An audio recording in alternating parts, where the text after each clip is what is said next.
You still being whacked by not giving me the Disney Plus hookup. That ain't my shit. That's Sabrina's. Sabrina, can I get the Disney Plus? She ain't even right here. She in a room with Dorian. Sabrina. I'm back. Nigga, that's the intro right there.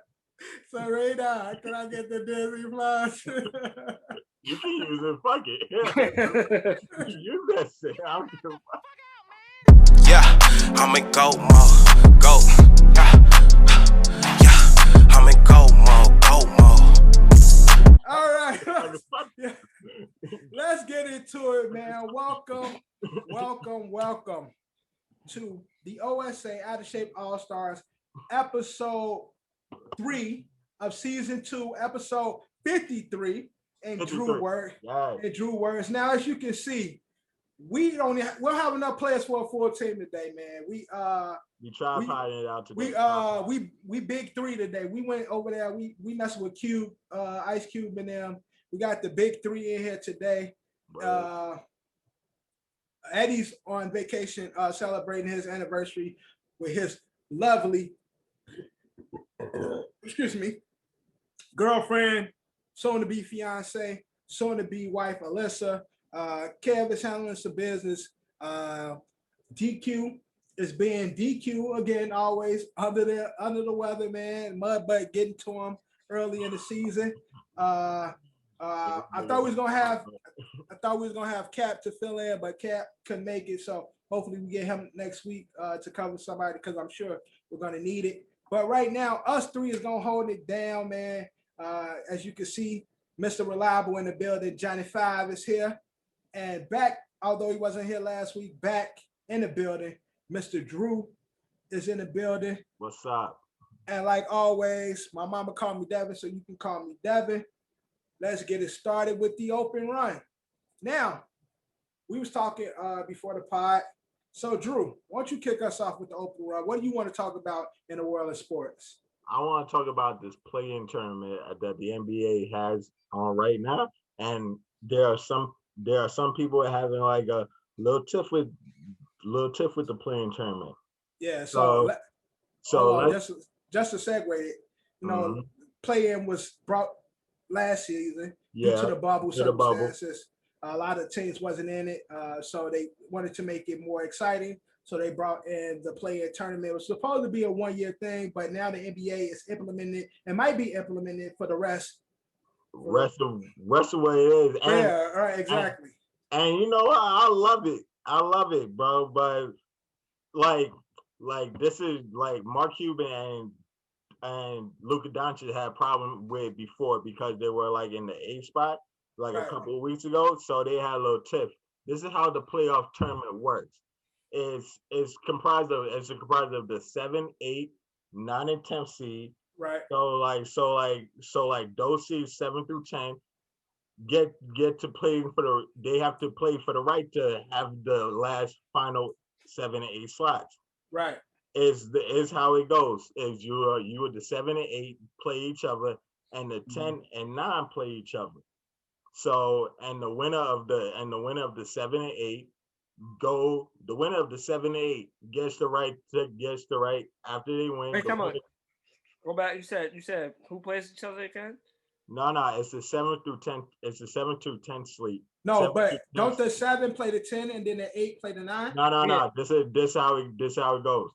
That's how it goes. No, it's 7, 10, and then it's 8. No. I'm saying it's who plays in the play-in tournament. It's the 7 through 10 seeds. So 7, 8, 9. The matchups is the matchup. This is what I'm explaining right now. The matchups is the 7 play the 8th seed. No, 7 doesn't play the 8th seed. No. This is why it's on NBA. It's on NBA. Check it. The 7th seed, because the 7th you got the 7th and the 8th seed. The 7th and 8th seed get that advantage. So only have 7 to 8 only have to win 1 game, while 9 and 10 has to win 2. Yeah, that's what I'm saying. Let me finish, John. The 7 and 8 seed play each other. No, but they don't. That's what I'm trying to tell you. They don't play each other, Drew. I'm trying to let you finish, but they don't play each other. The 7 and 8 do not play each other because the 7th and 8th have the advantage of being 7th and 8th. So right, they actually in the playoff. Right. Why would they have the one on? Yeah. So there'll be no, because again, there's no need. It's kind of redundant for the 7 and 8 and the 8 and 9 and the 9 and 10 to play each other because the 9 and 10 is technically already out on the basic playoff run of 1 through 8. So to be fair, in the sense of being fair, because the 7 and 8 team have to play in the play-in, they're making them play one of the teams on the outskirts, which is 10, the 9 and 10. 10 has to beat 7 2 times, and 9 has to beat 8 2 times, and 7 only has to beat 10 once, and 8 only has to beat 9 once. Guys, I'm about to, this gonna be a little, edit this in part in because I'm about to look it up right now. Okay, no, go ahead. I'm about to edit this because this is play-in tournament. No, because I don't understand. That to me wouldn't make sense. Yeah, because 7 and 8. I'm about to say that right now. Hold on, guys. Hold on. One second. How the play-in tournament is structured. Play-in format. At the conclusion,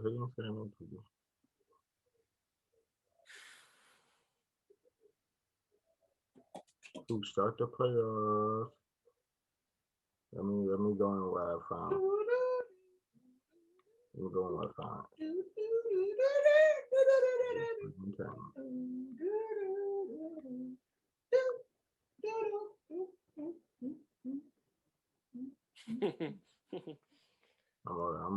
I'm gonna find it. Hold on.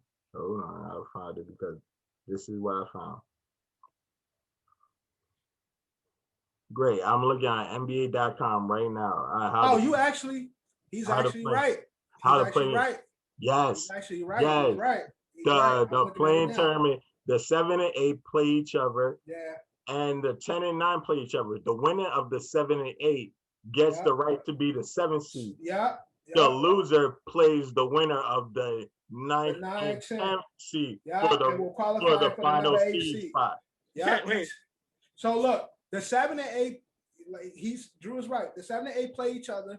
The winner will get the official 7th seed. 7th seed. And then the loser of that team will play the winner of the 9th and 10th to get the 8th. To get the final 8th slot. Yeah. Yes. He's right. Yeah, he's right. Let all that. That's kind of trash though.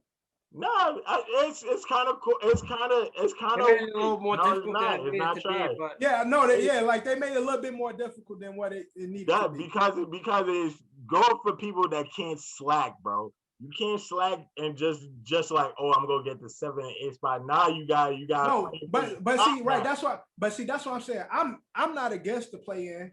Yeah, I'm not against it. Yeah, because like you just said, teams tend to slack during the end of the season, and everybody from any team from 5 to 10 got to stay on their game throughout the entire season. Because you can slip because it be always close, so you can slip real fast. LeBron, it was a problem with Luka Doncic and Mark Cuban like weeks ago, right? But since they're right now up to like I say like they're the 6th seed now. So yeah, they don't care. They quiet about it now. The person that brought up the game was Sunday where LeBron played the Hawks. They were playing the Hawks.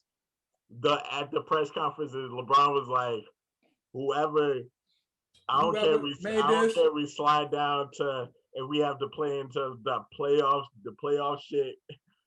Whoever made that up should be fired. Like whoever made play tournament should be fired. When this was something that was agreed upon by the league and the players' PA. So bro, before the season even started.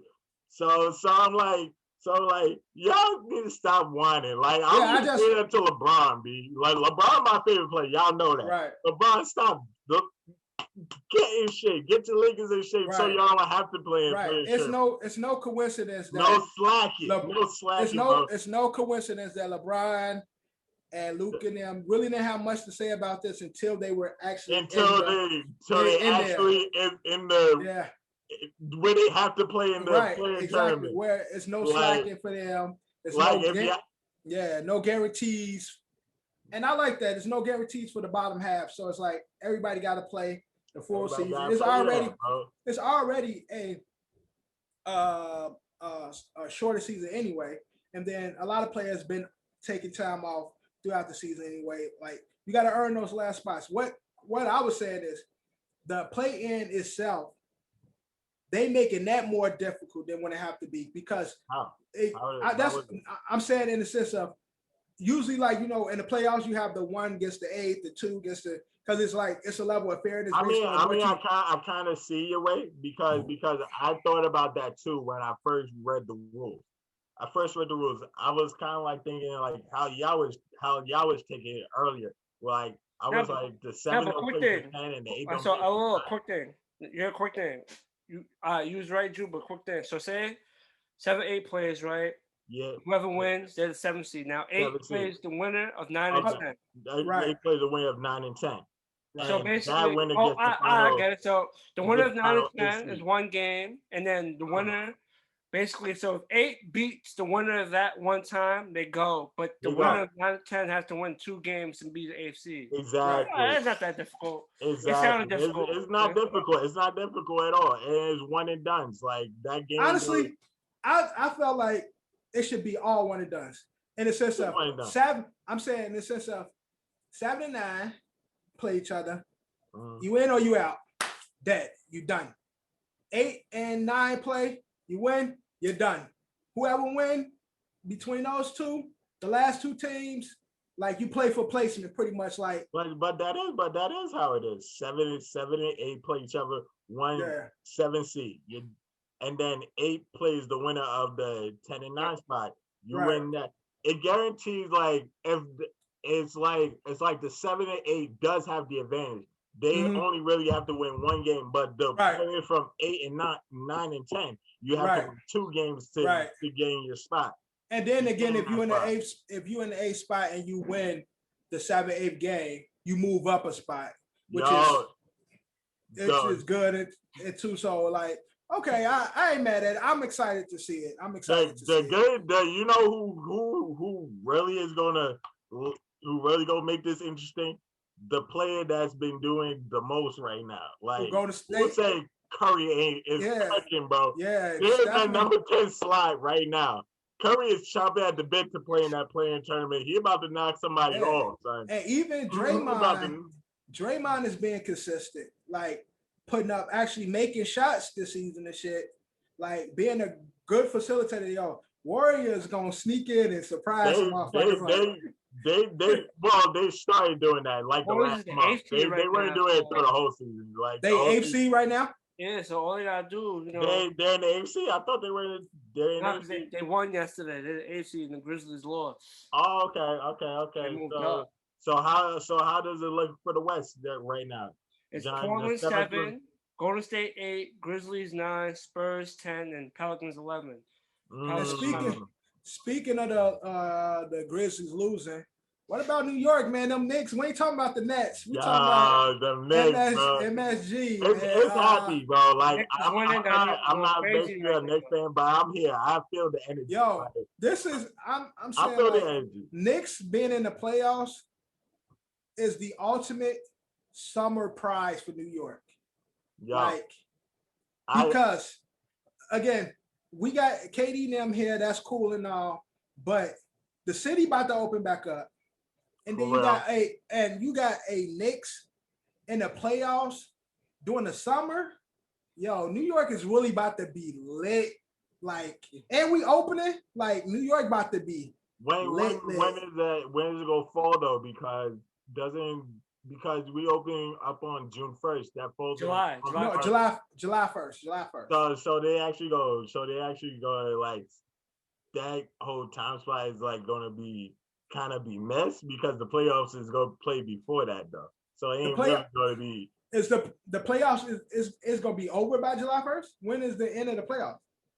It's going to be in June, mid-June. No, that's the start of it. Yeah. Right. That's what I'm saying. Like, so you gotta remember this. A lot of seasons a little pushed a little late. So right. Yeah. Right. That does make sense. That does. Okay, I got you. But I was probably gonna start late June this year, like late June. this year. Because the playing tournament I see starts it's in May something. It's May. So again, the playoffs start, including the play-in, May 22nd. The playoffs should be over by July 22nd. Okay, so I got you.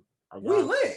Yeah, New York is lit. The Knicks not going to the finals for But I'm saying New York Knicks might not make it to the finals, but it's getting warm. People are outside. For right now, they're hosting a playoff spot against the Atlanta Hawks. Right. They can get past the Atlanta Hawks and go to that second round. And that's what I'm saying. Talking about for the fans to go into the Garden and enjoy it, the Knicks will have to go to a certain round. I mean, you know how people going anyway. If I'm going in the Garden, you know how crazy it's gonna be outside of the Garden. Yeah, they're gonna have to get the National Guard out there, like, yo, clear out. It's OD.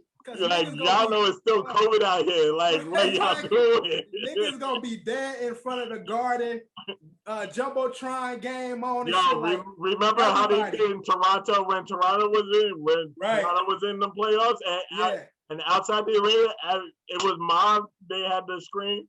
Yeah, bro. If the Knicks is playing, they can't do that in New York. Well, they could do that. They don't have to go somewhere else. It won't have to be at the Garden. It will have to be somewhere else. They gonna try it at the Garden first, and then niggas gonna start getting in trouble, and then they gonna say, all right, this is the designated. We're gonna move to across the street from Yankee Stadium and shit. Like, you don't have to go to one of the parks and put up a big ass monitor and have all the Knicks fans in. Right. Have the motherfucking you know how they do the summer movie nights and shit? Mm-hmm. Like, do that, put up the big ass movie screen. Yo, that's so fucking lit though. Like, that's super lit. So I'm not a Knicks fan, but being in New York, I'm excited. I'm definitely excited too. I'm excited for the city, and I'm just excited for where we're going as a city. You know, New York's been one of the worst hit, one of the strictest when it comes to COVID. We slowly getting shit back together, and Knicks being a part of it makes for a good summer in New York. Yeah, to me. It does. It definitely should renovate that area and create like a spot for where, like, if where that big screen, that big screen be in front of Madison Square Garden. They ain't gonna like that. Yeah, but that's people crowd around that shit. You know what I'm trying to say? But that's still like a busy street. People still travel through there. Right. I mean, people still moving through there, still tight over there. Because it's like transportation and shit is located over there. So yeah, because if they do that, you might as well avoid traveling anywhere around there because you ain't. Trains, taxis, all that is quiet. It's quiet. That's what I'm saying. They should create like a spot for that. That's why I was like, I don't know if they could do it at the Garden. They would have to go to one of the parks, and like MSG staff workers put up a big screen and have the fans watch it. Right.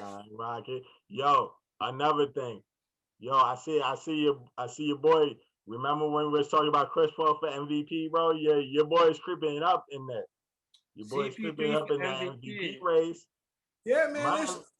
It's real. Like, you can't ignore what CP3 contributes to a team. Like, and now he's been put with a team with actually good pieces around. Whereas, like, you see him take teams with nothing, go from making them playoff bound teams, and then you got him with an actual team with actual decent pieces. Look at them, they're a real competitor and real contender coming out of the West.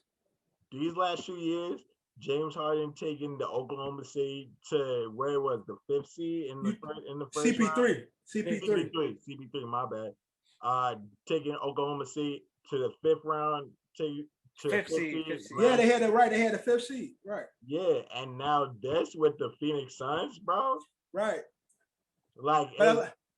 But a lot of people, they trying to, I see like on ESPN, they try to say that like you can forecast that the Suns was going to be good this season based on their bubble play, based on what they did in the bubble, how they went to do this though. Undefeated. Yeah, we know they were going to be good, but like number one in NBA, you can't. Yeah, and again, right, and that's what I'm saying. For you can't 8 games can't forecast a whole season.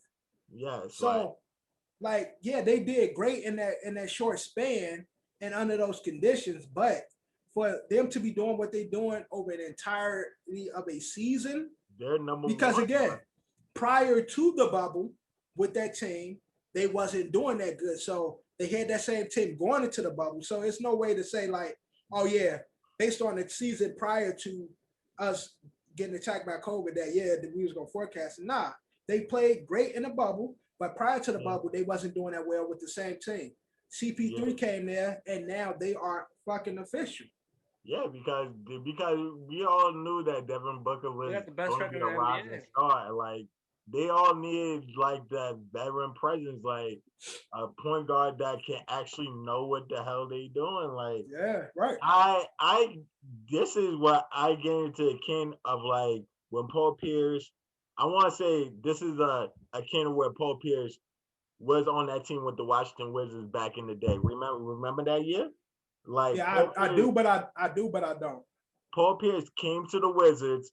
Like they had all these issues. Like it was old knucklehead shit between. Like you had problems between the two stars, John Wall and Bradley Beal. When Paul Pierce came in, he brought in actual leadership to that team. They almost won. They almost won that playoff series. Right? Like, yeah, they did. Into it.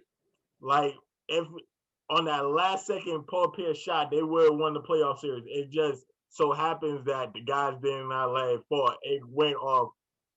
That buzzer beater. It was still in Paul Pierce's hands when and then leave Paul Pierce's hands in time for it to get the shot off.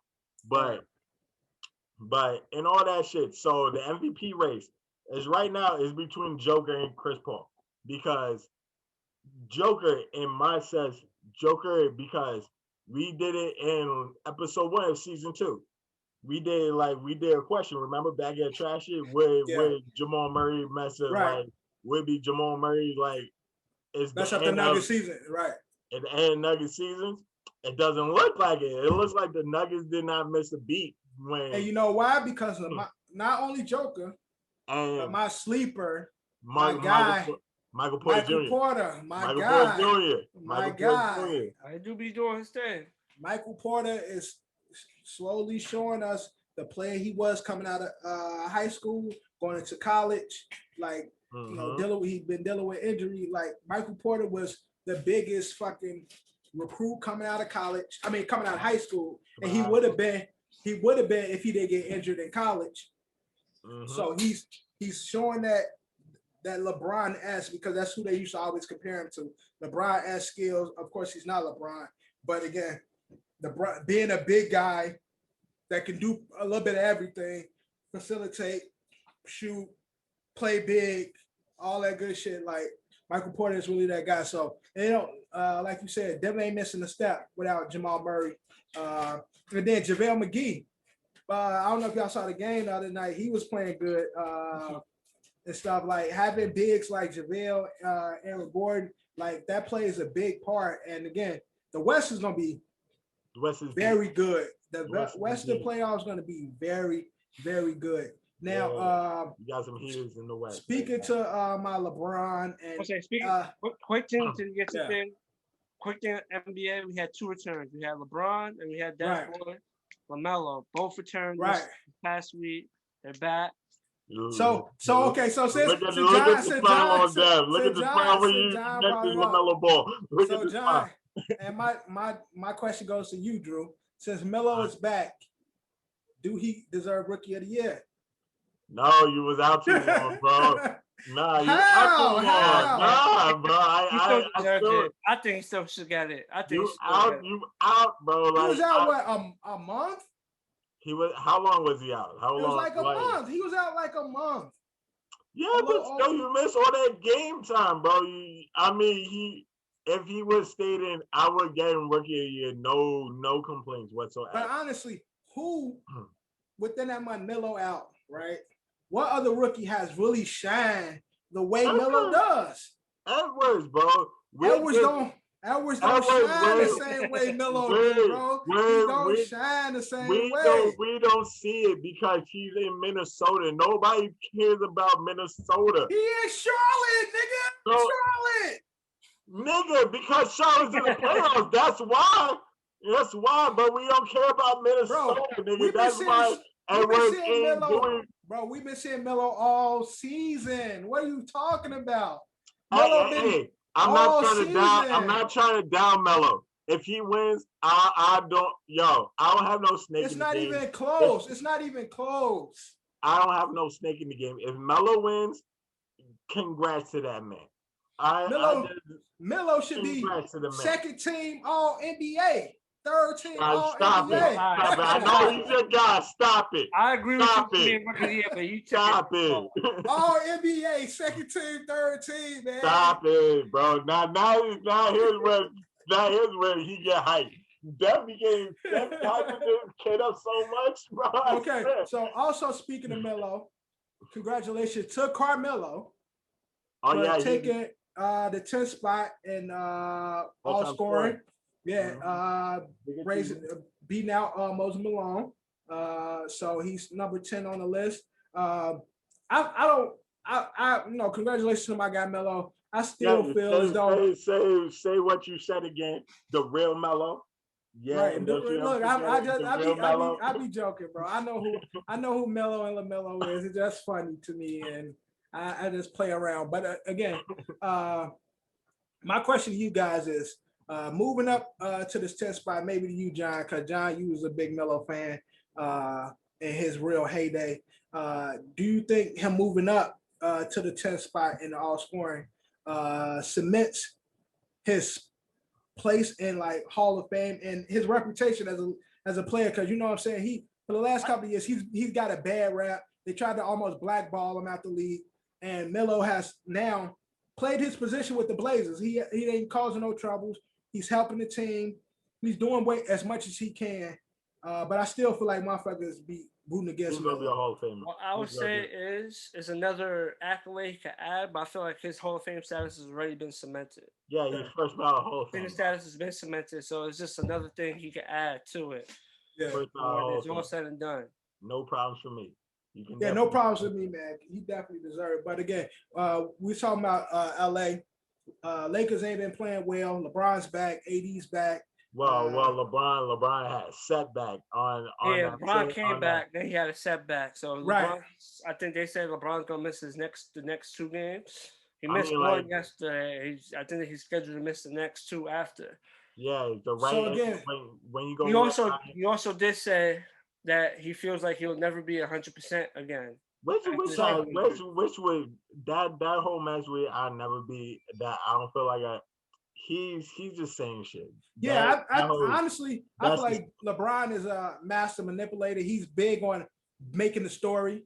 I believe it because a high ankle sprain is a high ankle sprain. It's very big. I'm saying, I understand that. I'm saying LeBron is the king of the story. So you're trying to say LeBron's trying to play possum? It's the possum. I'm setting up the story. Like, I will never be the same. I have these issues with the play-in. And then playoff time come. The niggas ain't gonna be King James again. I don't even think King James I don't even think LeBron James should even say what he said about the play-in tournament. Because let's just be honest, they're not going to be at the worst. They're going to be 6, so they're not even going to be even faced with the play-in tournament anyway. I don't even know why he said that. Well, if he's not going to play the next couple of games, because they won against Denver though. They won on Monday. If Portland wins a couple of games, Lakers lose a couple of games. Lakers do slide to that 7th spot. I mean, I don't think it's gonna be, because just like you said, it's two games he's gonna miss, right? The Lakers play the Clippers on Thursday, I believe. That's a tough matchup without Braun. It's a tough matchup with him, but it's gonna be an even tough matchup without him. They got one player they gotta get back is Shooter though. They need him back. He's supposed to be out for 2 weeks. 2 weeks, they said? I thought it was just COVID protocol. They said 10 to 14 days of COVID protocol. Oh, I guess they're playing it super safe. They don't want him to come back and give it to nobody else. That's going to be quarantine. That is going to be tough then. All right. They said 10 to 14 days. Maybe he comes back sooner. So with all these issues that's going on with the Lakers, does this affect their playoff stake? Does this affect them returning to supremacy? I don't think so. It's some stumbling, some stumbling, like some like stumbling blocks, like that's gonna block them. It's gonna keep them, but it's health. Like at the end of the day, you can't get the health right, you're not gonna be able to move forward. With everything going on, is Lakers still y'all favorites for the West? They're still the favorites as long as the health, falls in line. Both my top two favorites are right now. My top two favorites are right now is still the Lakers and Phoenix. Those are my top two favorites right now. So you got Phoenix and Lakers in the conference finals? Yeah, I have Phoenix going to the conference finals. Conference finals, I have Phoenix. So yeah, LA. Phoenix be showing me. You can't knock LA because LA at the end of the day is still the defending champs and they haven't been knocked off yet, so they still have that title.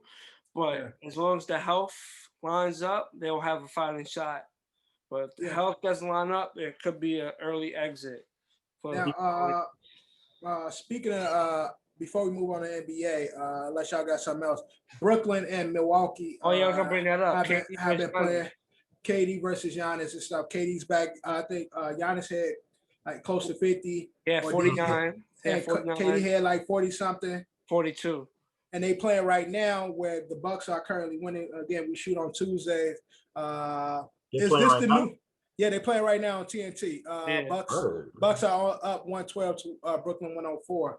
And Brooklyn was just up. Brooklyn had a decent lead just now too. So, with this being said, I know Harden is not there. Is the Bucks the biggest threats to the Nets taking the East? Not the biggest. One of the biggest threats. One of the biggest threats. One of.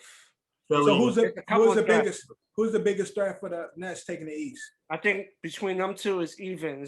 I think it's even between Philly and Milwaukee. I think those two teams, as a threat to Brooklyn making it to the finals, I think their threat level is even. Those two teams, because Brooklyn doesn't really have nobody that can match up with Embiid. Right, the bigs, and that's why the bigs on both sides. It'll be the same thing with Giannis, So that's why I feel like those threat levels to Brooklyn is even to me. Yeah, Giannis is the better player than Embiid, but Embiid is having an amazing season. He's dominating, and he would definitely dominate the Nets in a 7-game series. So who bigs that they got on the Nets or Milwaukee that can handle Embiid, bro? Like Nets go throw somebody like DeAndre Jordan. I mean, unfortunately, with the Bucks, they do have the combination of having Brook Lopez and Giannis to play against. Yeah, Giannis ain't little. Giannis ain't Giannis is not little. He's little to compare to Embiid though, like size wise, but Giannis is strong as fuck. Giannis is a big man. Yeah, right. He's gonna be down there. He's a and grabs rebounds. Yeah, long can block. Plays defense. So he's strong. Everything that. So that's what I'm saying. The NBA matchup to the Bucks is not gonna be as bad because they have Giannis. Yeah, Giannis is like a Ben Wallace type, whereas like you remember Ben Wallace used to play against the Lakers, like in a sense of strength, whereas Shaq was Ben Wallace was way bigger than Shaq. Ben Wallace was only 6'4". And you mean Shaq was way bigger than Ben Wallace? Yeah, right. That's what I mean. Shaq was way bigger. Ben Wallace was 6'4", but he was so fucking strong. It didn't seem like Shaq didn't dominate Ben. In the sense of Giannis is long as fuck. He might be look thin compared to Embiid's size, but he's super fucking strong, super long, plays both sides, can block easy, and can play Embiid. Like, and then you have the help of Brook right there. Brook will mainly be the person playing him, but having Giannis as the sneaky defender. I'll say Brook ain't the greatest defender, but he gets the job done. He blocks shots. He's a rim protector.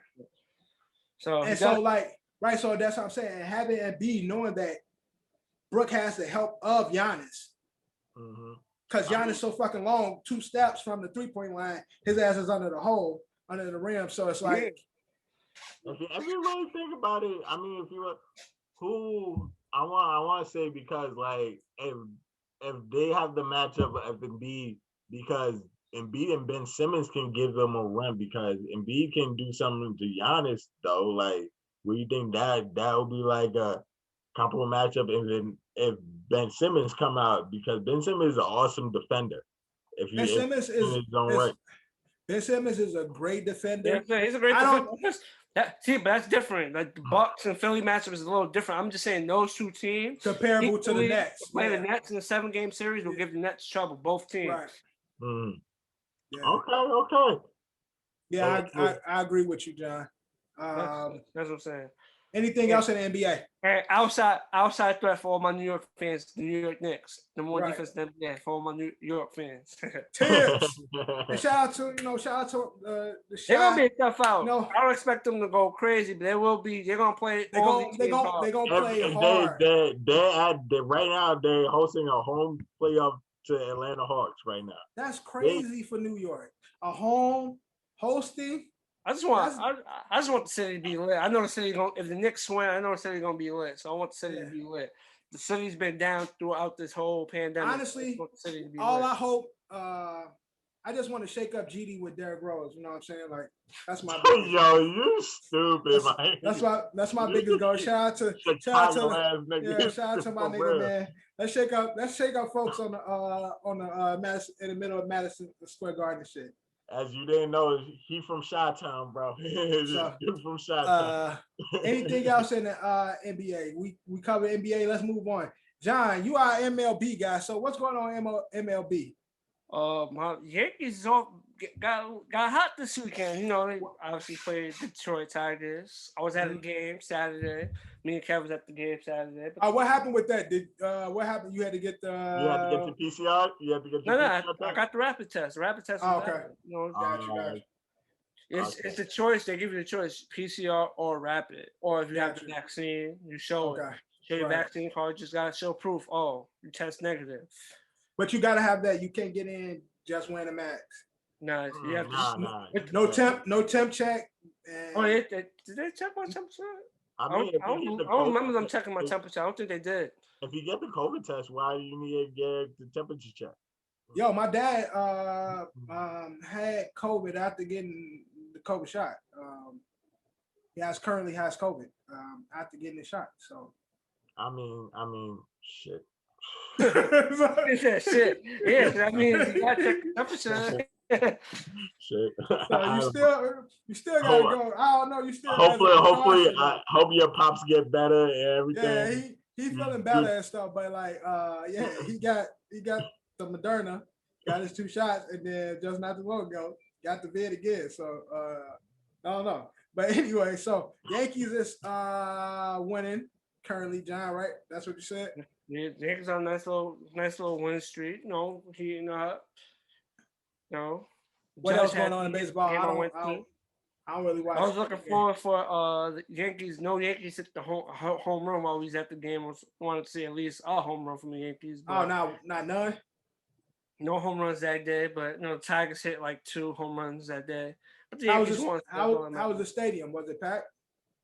It was a good crowd. Obviously, if you look at it, you see all empty seats.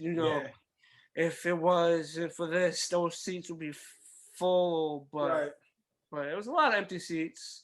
It looks like when everything was back to normal, and it'll be that one trash team, and they show like the crowd and the trash team. Yeah, that's what it looked like. That's what it's looking like right now. In the pandemic days, that's what it looked like. All teams suck because they don't got that much. Well, except for the teams for the southern states, they're like, "Fuck that." We feel right. Like They look like they look like that's the team to watch, but they just the ones that's letting everybody in. But that's what it looked like. But the Yankees go to the next start. I don't know if it was Saturday or Sunday.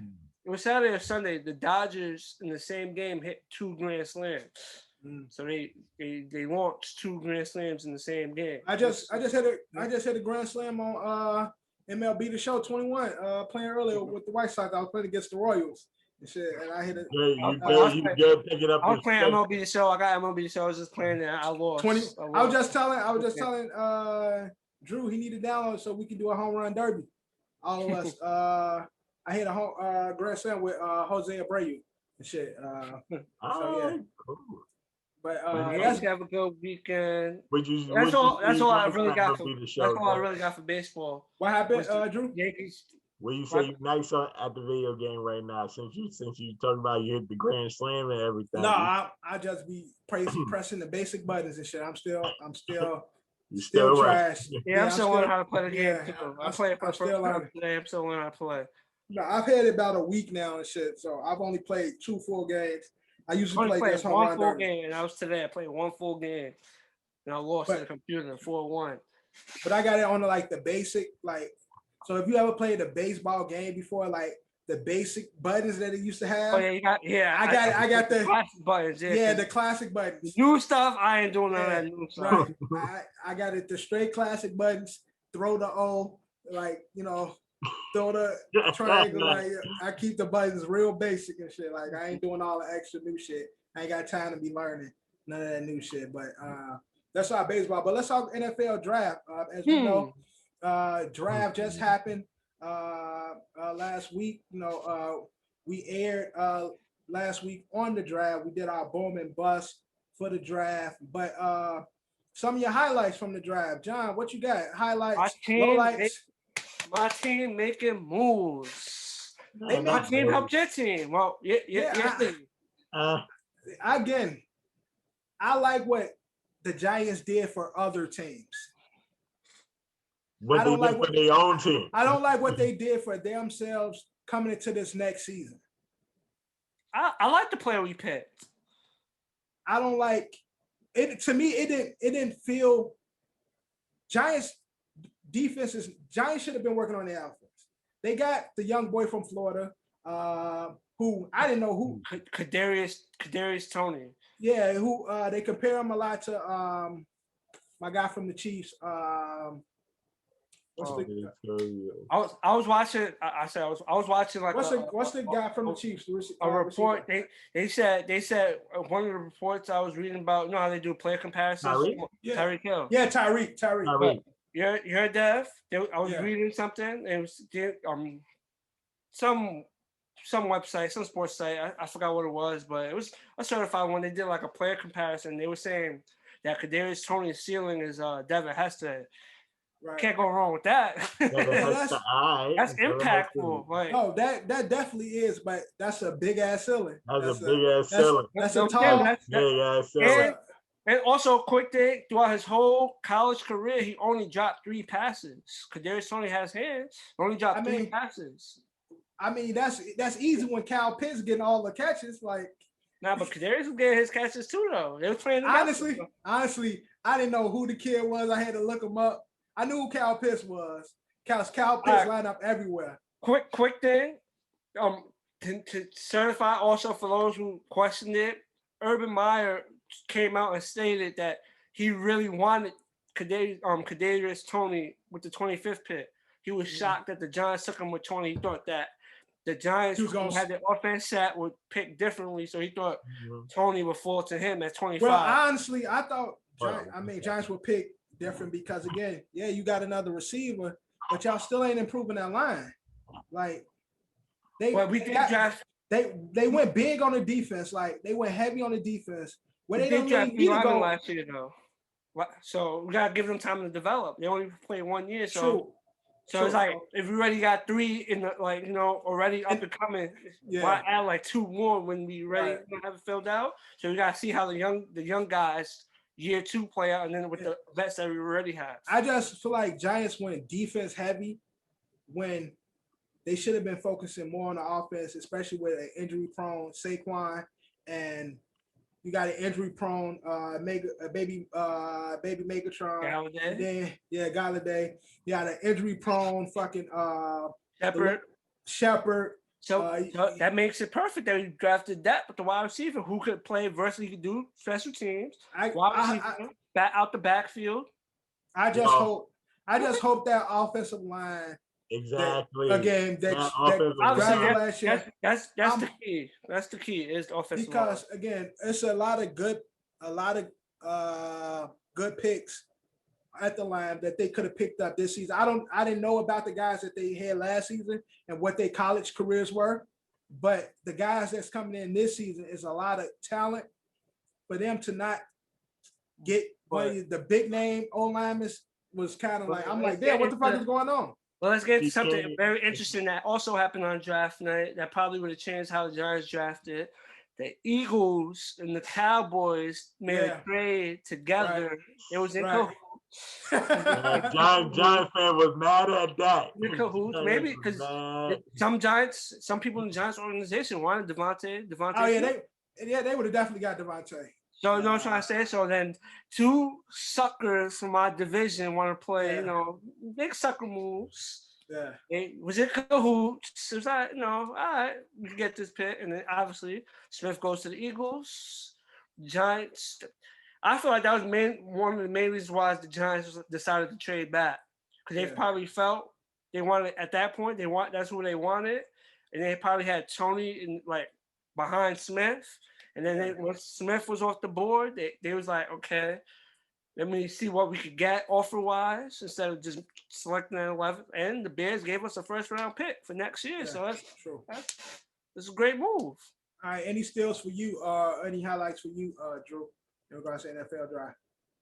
I'm just happy what the Jets did. That's just me. The Jets went. You were with getting Zach Wilson. You like Zach? You know what? I like Justin Fields was my first pick. Until I see where Zach Wilson comes from, because people say he's good, but I looked at his college schedule. His college schedule was easy. Yeah. Because I did look at that. You had an easy college schedule. Right. So we don't really know what you're really up to. I wanted Justin Fields.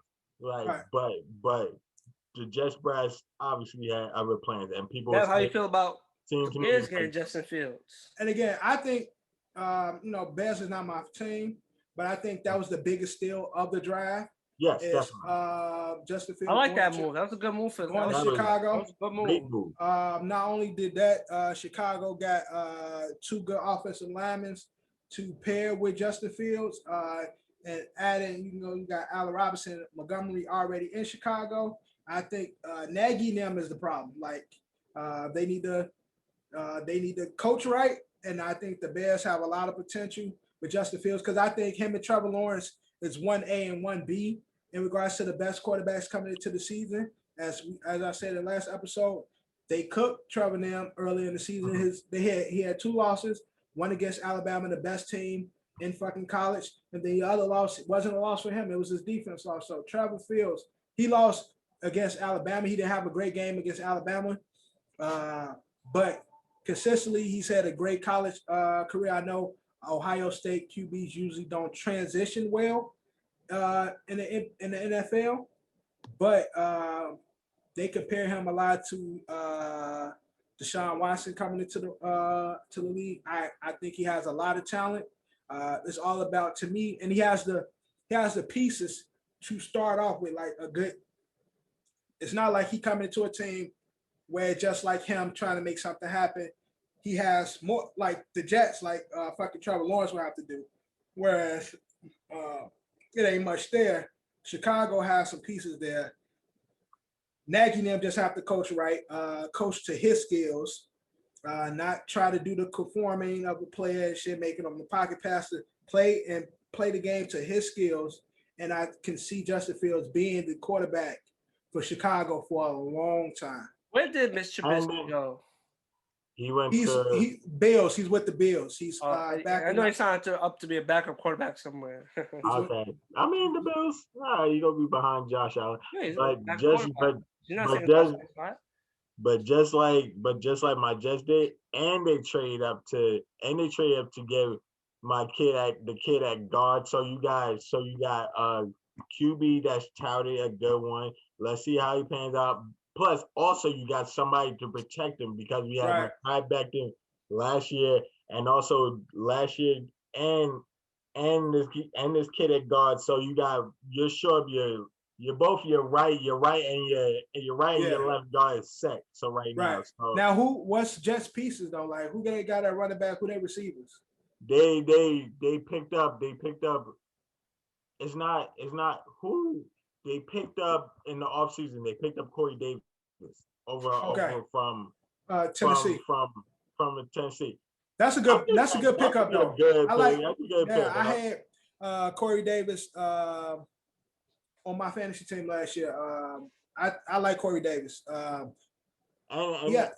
And they got a running back, in the draft in the second round. So like, I mean, they drafted Moore in the second round. The wide receiver. They drafted Moore. He's a running back. Moore's running. I thought he was a wide receiver. Oh, wide receiver. Oh, they drafted wide receiver. I'm spaced. Sorry. Yeah, he is definitely wide receiver. No, but the Jets did draft the running back later, but I think Moore was a wide receiver. They drafted him. That was the second pick or the third pick. So like I see like the Jets they went offense this. So Joe Douglas and them went offense this. They needed it, so they need offensive weapons. So like they went in on offense this season. I'm liking it. So let's see how it translates into this season. Hopefully. But talking about the draft, but let's talk about the big news that stole all the attention away from the draft. NFL, the bad man says he wants out. Bad man want out of Green Bay, man. Bad man says fire the GM or out. Yo, how y'all feel about I pull that? up. Don't fire him. I'm done. How y'all feel about that? Aaron, he mad about he want more money or something. Like what's his beef? No. His part of it is his contract, but the other part of it because it's the last two drafts. You pick up Jordan Love. Basically, you want to see as my replacement, and then coming this season in the first round, you pick up what they had. They pick up somebody to show up the defense, but he's saying to him like, get me help out here. Like I need it. But why he's saying that he got a good offense? Yeah, but quick thing. Obviously, he was already bad, but they said that the straw that broke the camel's back was Aaron Rodgers was it was a player Aaron Rodgers was talking highly of. It was a wide receiver at the Packers that Aaron Rodgers was talking highly of, and after he was talking highly of him, the Packers went and cut the same player that Aaron Rodgers was talking highly of. So he's looking at like, y'all I'm talking highly about him. Like, I like him. Right. Y'all doing shit to spite me. You know what I'm trying to say? So yeah, like literally after he praised the player got cut. And right, he's saying like, I like that player. I need him. This is a great player. We need to keep him. Y'all like, oh yeah. do y'all thinking like the Green Bay brass is like it's basically like fuck Aaron Rodgers? What you like? I feel like this might be. I feel like this is the Green Bay way. Like Green Bay, unfortunately. And again, I've only known Green Bay for two QBs, Ron and Brett Favre. And they both look like they it's going out the same way. It's like to me, it's the same like situation. Like they use you and abuse you until they feel like you on the latter part of your career, and then Green Bay started to show their hand like, yo, fuck you, like we looking to replace you. We don't care what you say, like we don't care what you think. They did the same shit with him, replacing Favre, and it's the same. It's the Green Bay way. So to me, it's like, Aaron, you could have forecast this because this is how you came into it. Like this is the Green Bay way. Like unfortunately, like this is the way. Like maybe he go on. Yeah, come to the Vikings like Brett did. You ain't gonna go to the Jets because Jets has got a QB. Skip that step. Skip the 1 year in New York. Come over to Minnesota and do your 2 years in Minnesota. I like that. Come over to Minnesota and do your 2 years like Favre did. At this point, they just gotta trade him because it's like they created a whole rift. Yeah, it's bad. Looks like he's not gonna come back, and it's like, all right.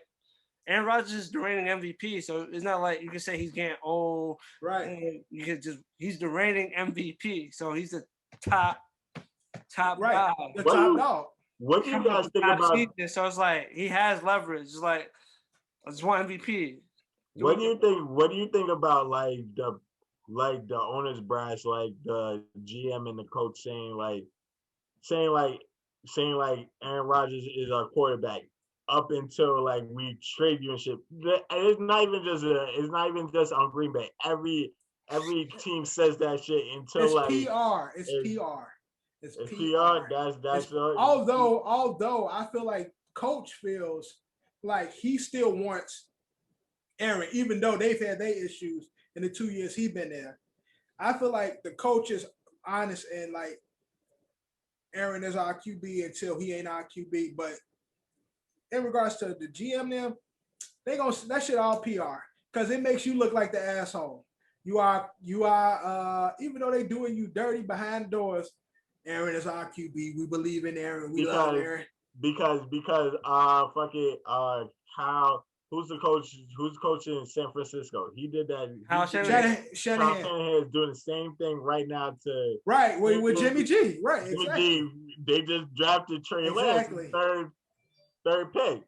People are saying like same shit in New England. It's all good PR. It's all PR. Yeah. You can't keep the PR up after you make certain moves. Yeah, right. You pick a QB with the third pick. That's not how important that is. Exactly. Like you waste a third pick like on a QB, like that's a big ass draft pick.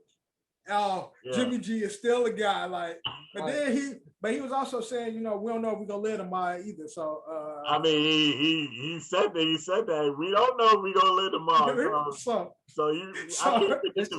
you pick a QB. Well, you pick a QB in the third and fourth round. Obviously, there'll be chatter, but it's not gonna be as much. You pick someone in the third pick, first round within the first 10 picks. Yo, come on, man. That player is there to play. It's no ifs, ands, or buts about it. It's just in due time. Your time, you have a deadline. Yeah, exactly. We just put the time stamp on your career with our team. And if you get a QB in at least the first 15, first round to me, shit. Yeah, first round. Yeah. First round, if you go QB, who's ever there, we just stamped it, bro. Time. Go top 3, the third. Third pick. You pick up Trey. Oh yeah. Sorry, Jimmy. And the fact is you traded up to get there. Right, so exactly. You traded up to get that quarterback. Right. Exactly. So ain't no ifs, ands, buts about it. When teams bring in QBs for the first round, you're OG. Your time, your days are numbered, bro. Basically, your days is numbered. Your days is numbered. But where should Aaron go, man? What's the perfect spot for Aaron? And that's tough because you're probably gonna have to give him a lot. That's a good question. A winning situation for Aaron because a winning situation for Aaron. I would have said San Francisco, but that's off the table now. That's off the table now. If you say a winning situation, I know a perfect place for him to go. There was another situation that would have drove Eddie to think about jumping off a bridge, but that situation is off the table. The Patriots? Yeah. People, no. They just picked up Matt Jones. They got Cam Newton. That's why I said that was another situation that's off the table due to the draft. But if you would. I'm pretty sure the opportunity presented itself, they would do it. It's not as sexy, but this team has everything. They have a whole line. They have defense. They have the wide receivers. Your man is coming back. Cleveland Browns, bro. That why you if they don't yes. I want to see Aaron. I want to see A Ron in Cleveland, man. Yeah, I thought you was gonna say that team is built. They need elite. Aaron Rodgers is I thought you was gonna say New Orleans. Everybody want to pick the sexy pick, bro. It's not sexy. I'm saying a good ass team. You want a good ass team? Squad. You want a good ass team that's probably not a sexy pick that nobody's talking about that could use the QB because they're QB old Pittsburgh. Yeah, and they got a good running back from Alabama. They got Najee Harris. Yeah. They got Juju. They got the receivers. They got Juju. Oh, please, y'all be dogging Juju. Don't say they got Juju. I don't dog Juju. D-Cap be dogging Juju. No, that'd be Kev dogging Juju. Oh yeah, Kev not a big fan of Juju. Man,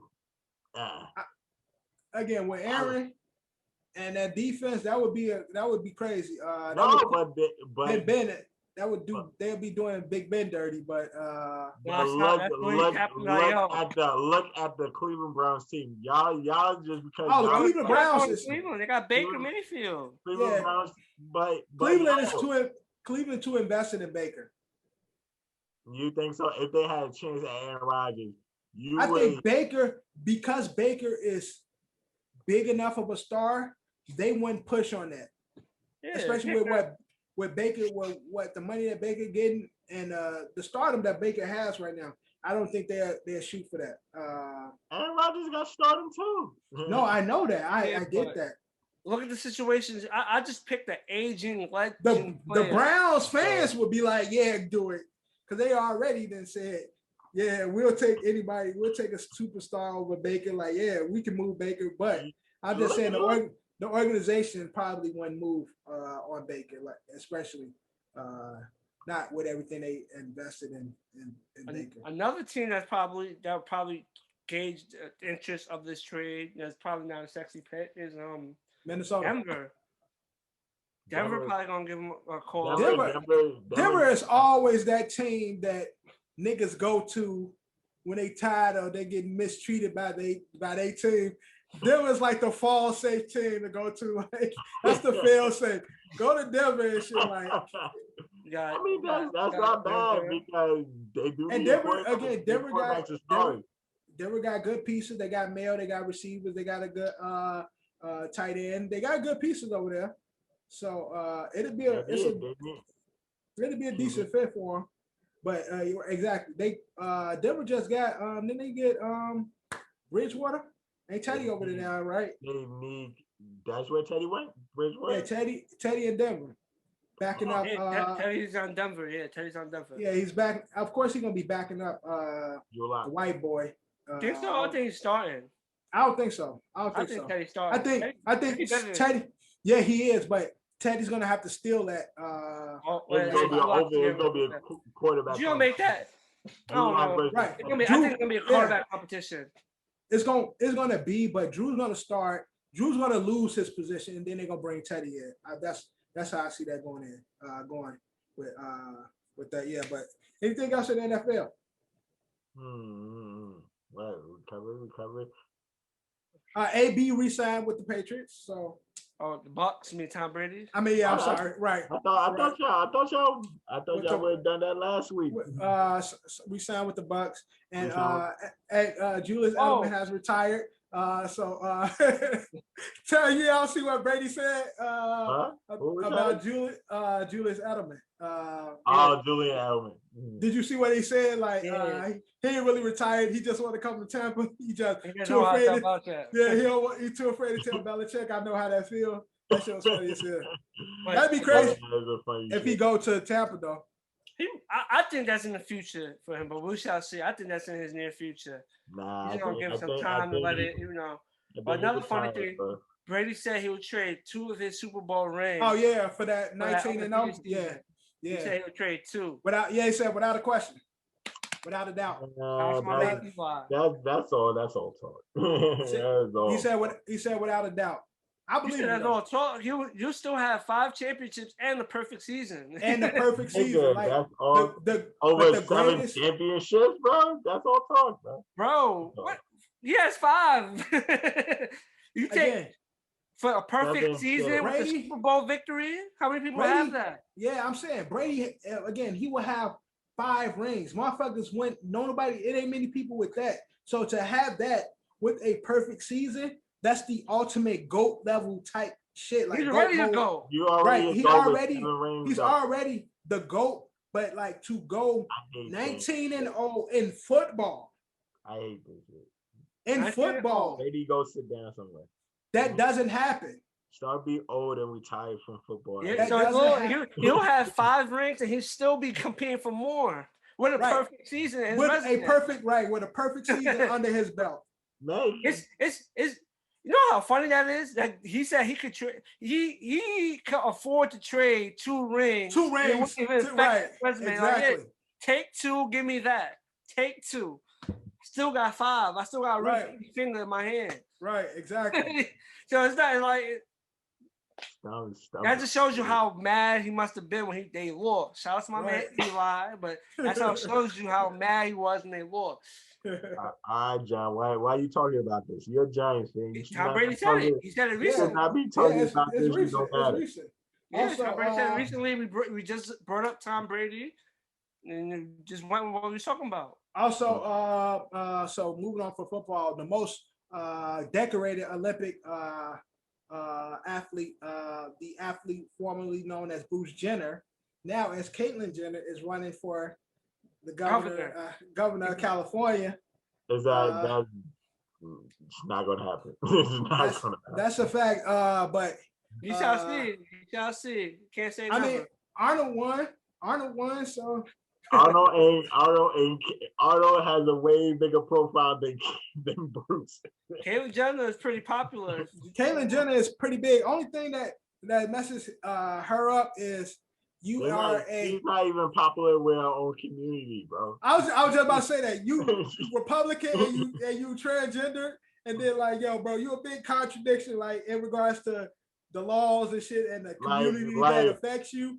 She is a big contradiction in her own community. They don't really even fuck with her like that. So it's like, I don't know. But they still vote for. They'll still show up and vote for it to be like the first ever. Right. It will be exactly the first ever.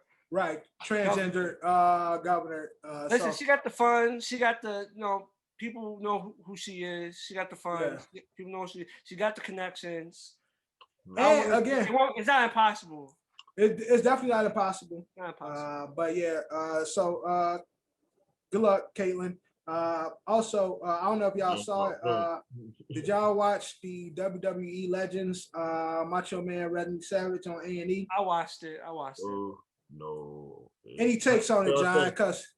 Any takes on it?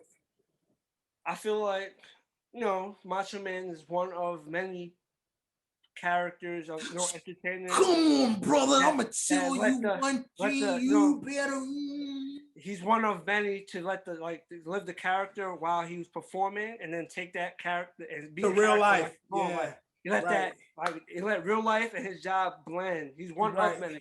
He's not the only one, but it made it. I feel like they touched on that when he was home. He was talking. That's who he was. Right. He became that. He became macho. That's what he became. Right. And you hear stories. A lot of people become that. I feel like Stone Cold to an extent too. Like. I feel like, again, what I've seen, watching the first 3 episodes, the trend is personal life and the wrestling life don't really match well. I'm hoping his characters most of the day. So I'm just saying, like the scheduling, the grind to even get to the point. Serious. Yeah, it is serious. The grind is like it's crazy. Yeah. Especially when it's crazy. Right. Especially especially in those times where you had like all these different small organizations and shit like that. It was crazy. But a lot of from the first 3 episodes from watching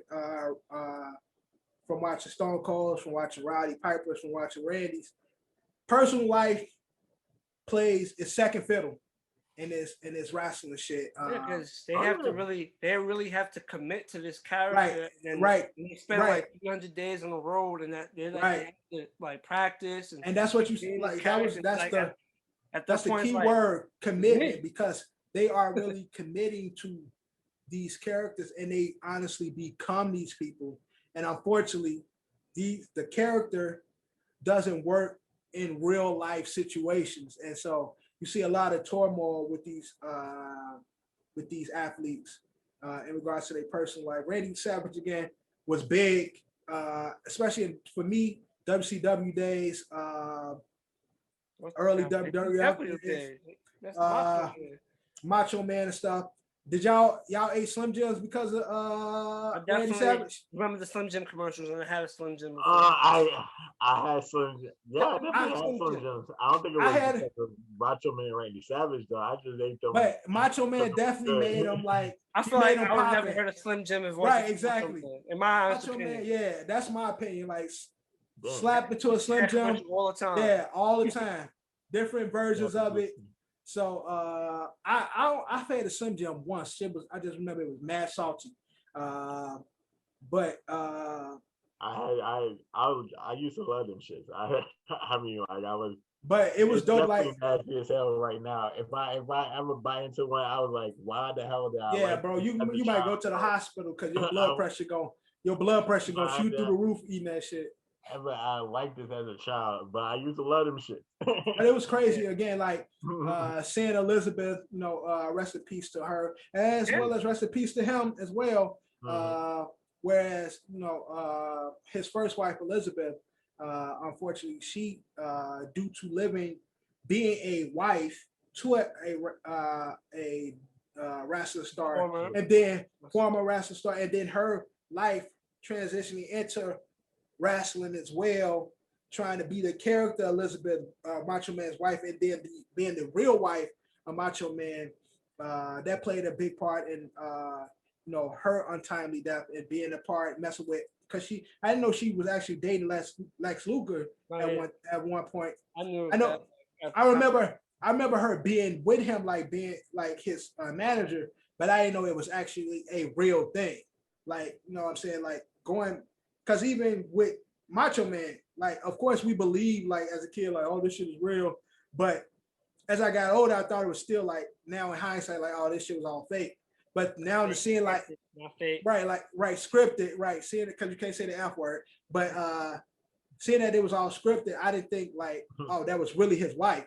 But to see, like, they were really together in real life, and then they were together as the characters, Elizabeth and Randy Savage. It's bound to happen because if you, I'm pretty sure you, my manager, we like have to create chemistry. So you're gonna be on the road together every day. That's the person you're spending your time with, and obviously, things is gonna happen. That's the person. That's person of the opposite sex you're gonna see every day. Right. So it's just bound to happen one day, and then it's just like it goes on from there because it's that's they're on the road 300 days. I mean, I ain't see nobody sleeping with Jimmy Hart. He was a lot of people managers. That's what floats your boat. That's my point. Like that's what floats your boat. That's what floats your boat. But I'm just saying, for like Elizabeth, she was pretty. Macho Man, he has interesting ladies. That's his manager. So it's only in time that it was gonna. They spend so much time together. Right, it's gonna evolve into something like that. It's not guaranteed that will happen, but if you spend that much amount of time with someone, I'm pretty sure. No, but it's dope to see Johnny. You know who the next one is? I think is it Booker T? I'm not even sure. I'm asked. I think it's Booker T because when I was on the app, to watch Macho Man, they show Booker T's picture. So I think it's gonna be Booker T next. That was my guy, WCW days. I was honestly a bigger WCW fan than I was a WWE. WCW was dope. I was more of a WWE guy, but WCW was dope. I watched both though. Again, I didn't really get into WWF or WWE until after the WCW. I was bigger than the WWF/WWE fan, but I did watch WCW before I watched the other, like TV wise. Right. I actually went to an actual live WWF show back in the Garden, like 94. Me too. I never been to a fan, and my mother. So my mother, my grandfather, we went to the Garden. We watched. So I remember that. But other than that, who did you see that night? You remember who you see? The main event was Bam Bam Bigelow versus The Undertaker. I actually got to watch The Undertaker early during the race.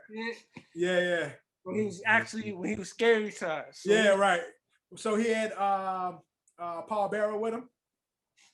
I don't remember if Paul Bearer was there with him. I don't remember, but I just remember it was Taker versus Bam. But it was the Dark Man days. Yeah, he had the black with the purple. It was the bong. Yeah, the thong lights goes off. Right. Everything. He had the black with the purple. I think he had the black with the purple gloves and the purple boots. I'm not 100% sure. But that was the main event. I'm trying to remember like the other matches. I feel like that's the main match I remember. Right. I think Shawn Michaels might have wrestled on that card too that night. There was like a few, because it wasn't like it was like what they call a house show. So it's not like it was like something that was on TV. So they do a couple matches and you go. Yeah, they did. Okay. I love the house shows because I remember I went with my friend and his mom when I was I think it was I forgot how old I was. It had to be like when I was like 10 years old. Went to the house show. It wasn't Madison Square Garden. It was another arena. I just forget what. And the main event was Booker T. It was Booker T. I remember that versus. It had to be like It had to be like Edge. I'm thinking Edge or something. Okay. Edge, but that was sick though. But that was the main event. It was Booker T versus. I think it was Booker T versus Edge. Yeah, it was one of the house shows. Mm-hmm. All right, but he said Booker T versus Edge, but it was really R-Truth and versus Christian. But no, yo, don't twist my shit. He was like, yo, man, that main event is trash. I gotta boost this up. So people like, yo, Drew, you went to see wrestling? What? Who was that event? He was like, it was Booker T versus Chris. Yo, it was a good night. Stop. Y'all remember R-Truth? R-Truth used to be K Quick before he was. Yes, I know. I remember. I got out of that event. When I went to that event, my mom bought me the tag team belt. Like, when you can buy belts, she bought me that, and I used to carry that shit around everywhere. So that shit basically fell. Yo, crazy. That brings up a dope story. One Christmas, we had got a championship belt. I can't remember what it was, but we used to play around my house and even my neighborhood where we had the whole block planning. We used to do the 24-hour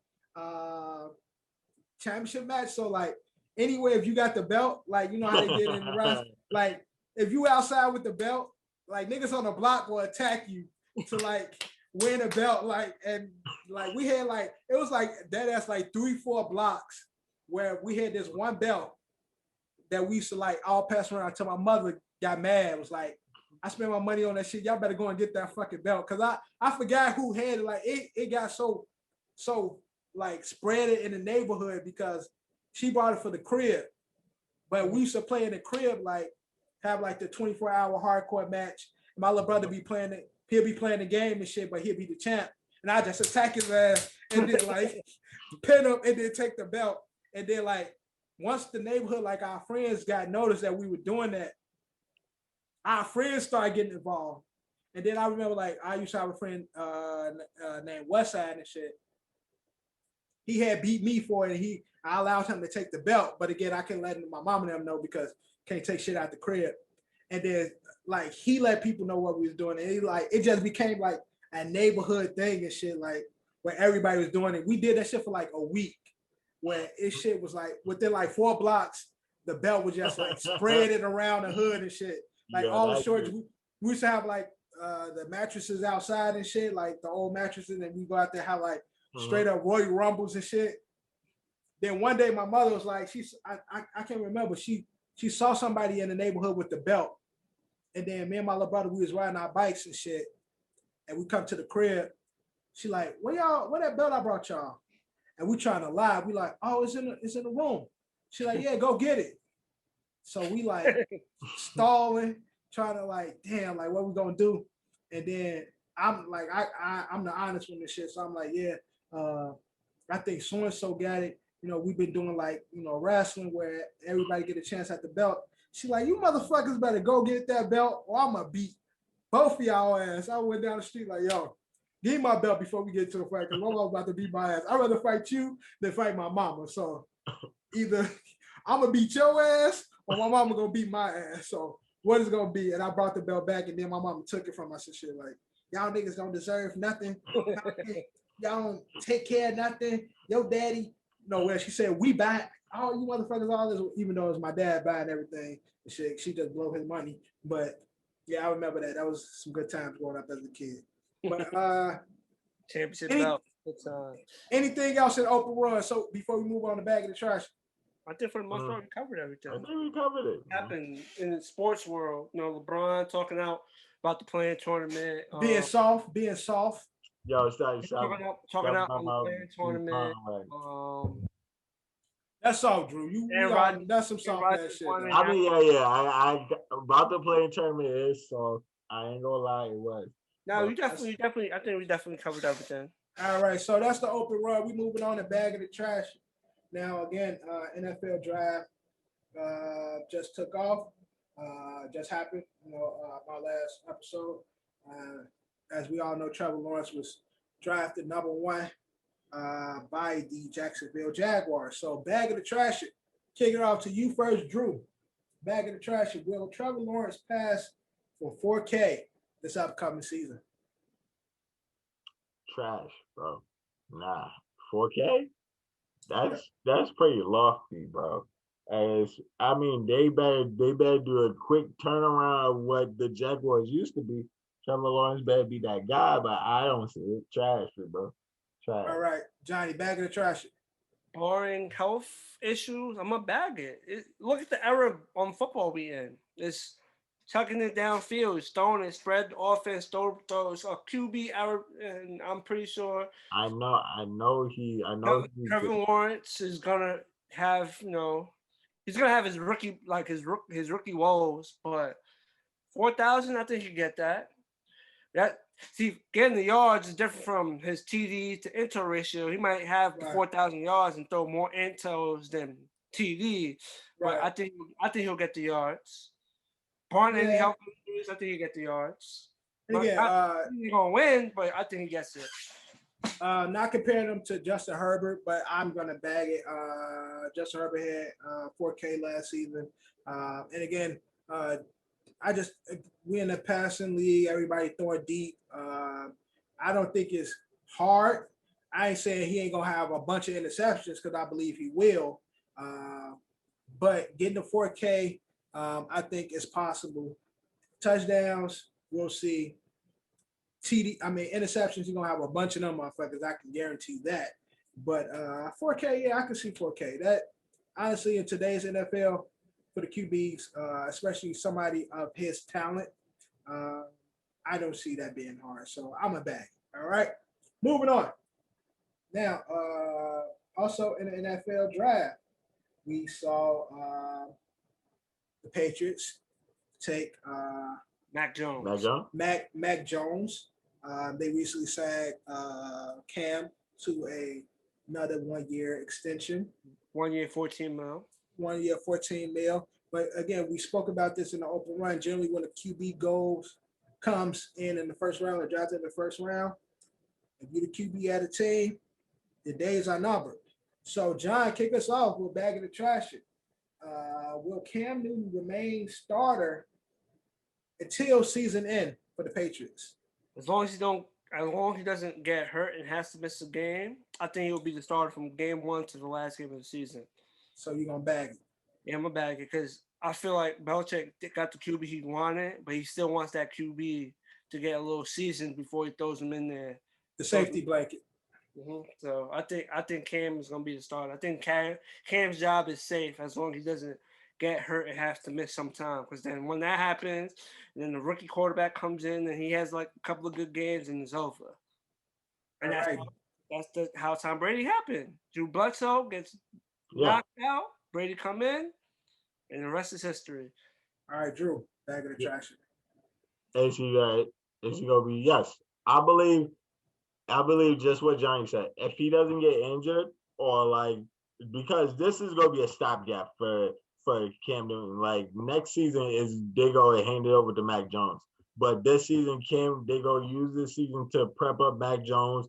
Like Cam Newton's gonna be in there. Like this is gonna be teaching. It's gonna be a teaching for Mac Jones. He's not gonna outright start. Like if the Patriots could, he will not start for the whole entire season. Like they'll let just like Mac Jones soak up all that he can and be learning for next season. Yeah. So if Cam don't get hurt, it's Cam's job for this whole season. Yeah, I'm a trash. And I don't think it's going to be any fault to Cam's. I still don't think Patriots have enough pieces around Cam. And so I think win-loss is going to play a big part in it. I suspect Cam to have a fairly decent season, not a great season. But if they lose him, which I think the Patriots will lose a lot this season, I don't think they. I don't know. I think the Patriots are going to be better this year. They're getting those players that didn't play last year due to COVID. They're getting players back. Players on defense. Yeah. So I'm saying in the sense of I don't see many offensive weapons for Cam. I think Cam will have a better season also due to the fact that we'll have some preseason games and he'll have that, obviously that's why the preseason counts. You can run certain plays, you practice it. Like not a serious game, you just you get these plays ran, and a lot of that was missed out due to COVID. So like practices and certain things was cut short because they didn't want people having contact with each other. Yeah. There was no preseason. Yeah, I don't see the Patriots having a good season. I feel like their division is getting harder with Miami and the Bills. I think that division is still wide open. I don't think the Bills do what they're supposed to do, but I don't see them as clear front runners yet. I don't see Bills as clear front runners. I see the Dolphins on their net, and that's it. So again, I'm trashing it because I think Patriots won't win a lot of games, and it won't be due to Cam necessarily. I just don't think they got enough pieces around, and when those losses start to pile up mid-season, they'll try to start their process of working in their future in, which is the big the funny walking white boy. So Mac Jones. So I'm gonna trash it. Yeah, funny ass walking to. Yeah. So I'm gonna trash it. All right. Now, also in bag of trash. Now we understand that Tim Tebow is trying to make a resurgence. He's recently tried out. He's worked out for the Jacksonville Jaguars, but not at QB, at the tight end position. As we know, Tebow's a big guy. They when he first went to college, they tried to switch him to defense and try to have him play tight end receiver. He played QB. When he came to the league, they tried to do the same thing. But now he's open to playing the tight end position. And again, he worked out with Jacksonville at the tight end position. So bag of the trash at Drew. Should Jaguars sign Tebow at the tight end position? No. Trash. I don't even see the point. Like, stay in the booth. Tim Tebow, stay in the booth. Like, stop it. Simple. All right, John. I'm gonna bag it. If he still got some game left in his tank, like he still got some game, he got some speed, a little strength, why not? You can throw him in the game. And you could use him for trick plays. You could use him because he still has his QB skills that people hated him for, or didn't give him a fair opportunity to grow and become an NFL player. So he's a player that you could put him in different positions. He wants to play tight end. Put him in tight end. Put him at fullback. You move him around because he is also capable of doing other things. So I don't know. Didn't we try this? Yeah, a couple years ago. If he's still in shape and he's showing you good things to work out, why not take a chance? Yeah. He's a player that can do more than one thing. Okay. And again, just kind of following what both of y'all said, I'm going to trash him, Drew, at the tight end position, but I bag him as do what Taysom Hill does. Right, exactly. Also, that's what I was just about to say, on some Taysom Hill type stuff, whereas put him in, let him do the receiver, let him do the little bit of quarterback and stuff with Trevor, you know what I'm saying? a little slot receiving type stuff, like line him up all over everywhere. If he has the athletic ability, I could see that being useful, especially with Jacksonville. They still new. They trying something new. You got a new QB, new coach. Like, why not? Like, why not? Let Urban Meyer try that out. See what happens. Right, Urban Meyer. Urban Meyer. He coached him in Florida, so they have a relationship. Right. They want to try that. Everybody wants the Taysom Hill package. Nah. Again, and that good point. What you know is who you know, and they know each other. So, all right, good point. Again, Urban Meyer once coached them in Florida, so it's like, you know, of course he won't be the QB, but they can find a way to use him. Fullback, different fullback, things, a running back for a play, right. a QB for a play, a wide receiver for a play. Right. You can get him run wildcat. You can get him to run anything. He's not gonna. You sign for a tight end, but he's gonna play more than the tight end position if you get him. That's the type. And again, and a lot of time players like him, they put him in just to line him up, just for the defense. You put him out there, he might not do a damn thing, but line him up out there, the defense gonna look over there, and then he might not. He could be just a distraction, like. And never catch the ball, never touch the ball, but it we seen his work. So go ahead, T-Bo. If he shows he's capable, sign him. If he didn't show, then just leave him be. Right. But he has the perfect situation because he has a relationship with Urban Meyer. So we'll see. Right. All right, last up at Bag of the Trash. It's official. Floyd Money Mayweather will be going against Logan Paul. When is that game? That fight? June something. June 5th, I think. June 6th. June, what you say? 5th or 6th? One of those. 5th. I think it's the 5th. Yeah. The 5th is Saturday. So, so that's happening. You know, Mayweather, arguably the greatest fighter of all time. Logan Paul, arguably the most racist YouTuber ever. So we got two heavyweights, two juggernauts in different, you know, aspects of entertainment going at it.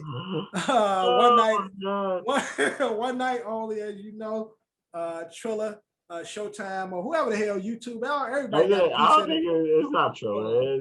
I think it's Showtime something. Yeah, somebody. It's a bunch of motherfuckers with their head in the pie. Showtime and Triller, because I think Mayweather had his contract with Showtime. Yeah. So, bunch of pots, WWE involved as well. It's a bunch of motherfuckers with their hand in the pot. I think I seen TikTok got an undercard as well. Sponsored by Twitter, and also Chick-fil-A is hosting a fight between they got two of their managers, but that's neither here nor there. All right, so Bag of the Trash, John, to you first. Is Mayweather, Logan Paul, bad for boxing? Bag of the Trash. Bagging it means it's bad, right? Yes. I'm gonna bag it. I'm sorry, I think I bagged all the categories, but for this one, it's definitely. Yeah. Listen, Mayweather gonna make money. Can't knock the hustle. No, but it's like it's an exhibition fight. It's not. Yeah. I guess you can look at if you look at it for what it is, an exhibition fight. It's like it shouldn't matter, but it's like Mayweather, like Logan Paul doesn't deserve to be in the ring with you. Right. I know you want to make that money, but he doesn't deserve. To be in the ring with you. Like Logan Paul, like who has he beat? If he had beat a couple of boxing names, like okay. He beat KSI and he 1-1. He lost to KSI and beat KSI. Another YouTuber. Yeah, he has no boxers for his resume. So, and there's plenty other boxers who would love to fight Mayweather, and I'm pretty sure Mayweather could still get the same amount of money that he's getting to fight Logan. I think he could still get it because he's still Mayweather at the end of the day. Right. But I guess Mayweather rather, chill, make some. He already makes easy money. Easy money. Easiest money he gonna make. Because Logan Paul no threat to him. Right. I'll be shocked if he lands a punch on Mayweather, unless is planned and Mayweather let him jab him like 2-3 times. But I don't even see him landing a punch on Mayweather because he's never fought anyone on Mayweather's level. There's barely anybody on Mayweather's level, but for him to jump in the ring, yeah, it's just gonna be Mayweather, depending on how he feels. If Mayweather's like, I'm just gonna make this money and fuck him up at the same time, he's gonna fuck him up the whole fight. He's just gonna be beating the shit out of him. That's all right. All right, Drew, bag of the trash. I'm bagging it. It's definitely bad. It's bad for. Why is this happening? Like the fact is you're not even fighting a popular brother. I would like. He said you're not even fighting the most popular brother. Well, like you're fighting Logan. What the hell Logan do? He does have more Instagram followers than Logan. I mean, than Jake. He has more YouTube subscribers and more Instagram. That's because Logan's the big brother. Logan got there before Jake, but right now Jake is all the shit right now. Jake is the motherfucker right now. Right. Jake is totally over his brother. No, Jake is probably the biggest name in boxing right now. It's like why you not fighting? You fighting the one that's not even hot. I'm not even bullshitting though, John.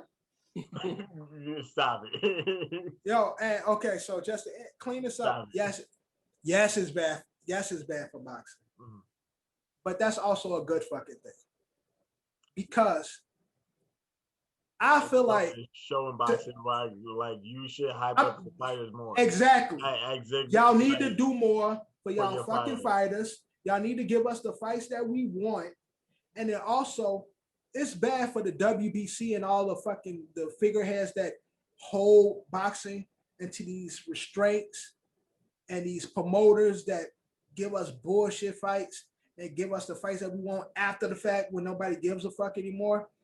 I feel like this is having these exhibition fights and these fucking YouTube and entertainer or celebrities or influence having boxing. Honestly, feel like this opens a door for the true boxers to go out and get the bag the way they want to. Like in a sense of like Terrence Crawford. Right. Unfortunately, they probably caught up in their management and shit and their promotion where they probably can't do nothing. But for fighters of the future, like WBC, they be holding fucking fights and they don't give us the fights. That's honestly, I don't watch UFC a lot, but one thing about Dana White is he have the best fight. He promote them right, and he have the fighters fighting each other when they supposed to be fighting. You want to fight?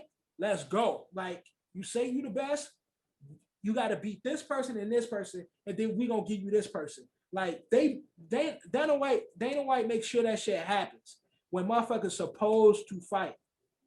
Boxing, they be bullshit. So I think with this route, it gives boxers another way in the sense of like, we can go get a big bag because we go get a real nasty big bag. We ain't got to get beat the fuck up. And then if we want to really get a fight, if we want to fight the person that we feel like that's on our level, let's go over here and do it. Fuck them. Like, let's cut them out. Let's go this other route and get the bag and shit and be on YouTube and be on fucking Triller.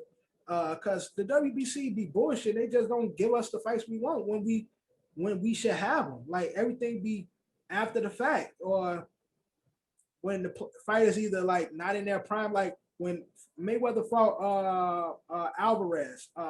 Although a great fighter, huh? Talking about Canelo? Yeah, Canelo. Although I'm saying like I would love to see. Was in his prime. He was undefeated. I feel like Canelo is in his prime now. Yeah, so, Canelo was still like on his. He was still on the rise. He was still on the rise, and that's why they made that happen because they knew Floyd was experienced enough. I would like to see Canelo and Mayweather around the time Conor and Mayweather happened. But at that point you can't. Yeah, at that point Canelo was. That's why I said Canelo was a no, but it's not too far. It's not too far after the original fight, But at that point, it's more of a. You saying when Conor McGregor and Floyd fought each other? Floyd was old at that point. Floyd been old for a while, but Floyd is Floyd. I'm just saying, like, that would have been a better fight, a better level of fighting than when Canelo and Mayweather fought at the time and shit. No, you pick him up when he's up. No, I kind of disagree with you because you're picking him up when you pick him up when the kid's on the rise. Like he was one of the best. He was one of the, that's why he was undefeated. He was one of the kids on the rise. He was one of the kids on the rise. But Mayweather, although Mayweather is my guy, he always fight people on the rise. He don't ever fight people on the prime. I feel like after that fight, that's when Canelo really stepped into his prime. Like after that, and right, exactly. That's what I'm saying. Like at that time, Canelo was still a kid in the sense of boxing. After that fight is really when he became like that's what I'm saying. Like after that fight, he really became the prize fighter. Although he was on the rise and everybody was banking on him, he became a real true prize fighter after that fight. A few fights after. So I would like to see them do another fight after that. Like it becomes a little. At this point, I think Mayweather's at this point it's over. It's over at this point. Right. Again, I'm talking solely when Floyd was in it. Like that's why I gave the example of when he fought Conor. Yes, he was. Yes, he was. It wasn't. He fought Conor of a gimmick. He wasn't really boxing. But Floyd was still in prime boxing shape. He was still active. He wasn't. Now he fighting this Jake Paul kid. He's completely removed from the sport. I mean, Logan Paul. He's been completely removed from the sport. Floyd was still active when he fought Conor. Conor was the biggest thing in UFC. One of the biggest faces at it was a big war. Quick thing. Floyd would not have looked at it. Wait, quick thing, guys. So I went to Google to see like the Mayweather, like Floyd Mayweather when he last fought to give us the time frame. Yeah. As I hit Google, supposedly Chad Johnson. He's fighting. Yeah, he's fighting. I was gonna bring it up. After the battle session because I don't know if y'all watch it, but I Am Athlete, their podcast with Chad Johnson, Brandon Marshall, Channing Crowder. So Chad don't know who he fighting. He doesn't. He's crazy. I was watching it. I was watching it today before the pod. Mayweather and them reached out to him.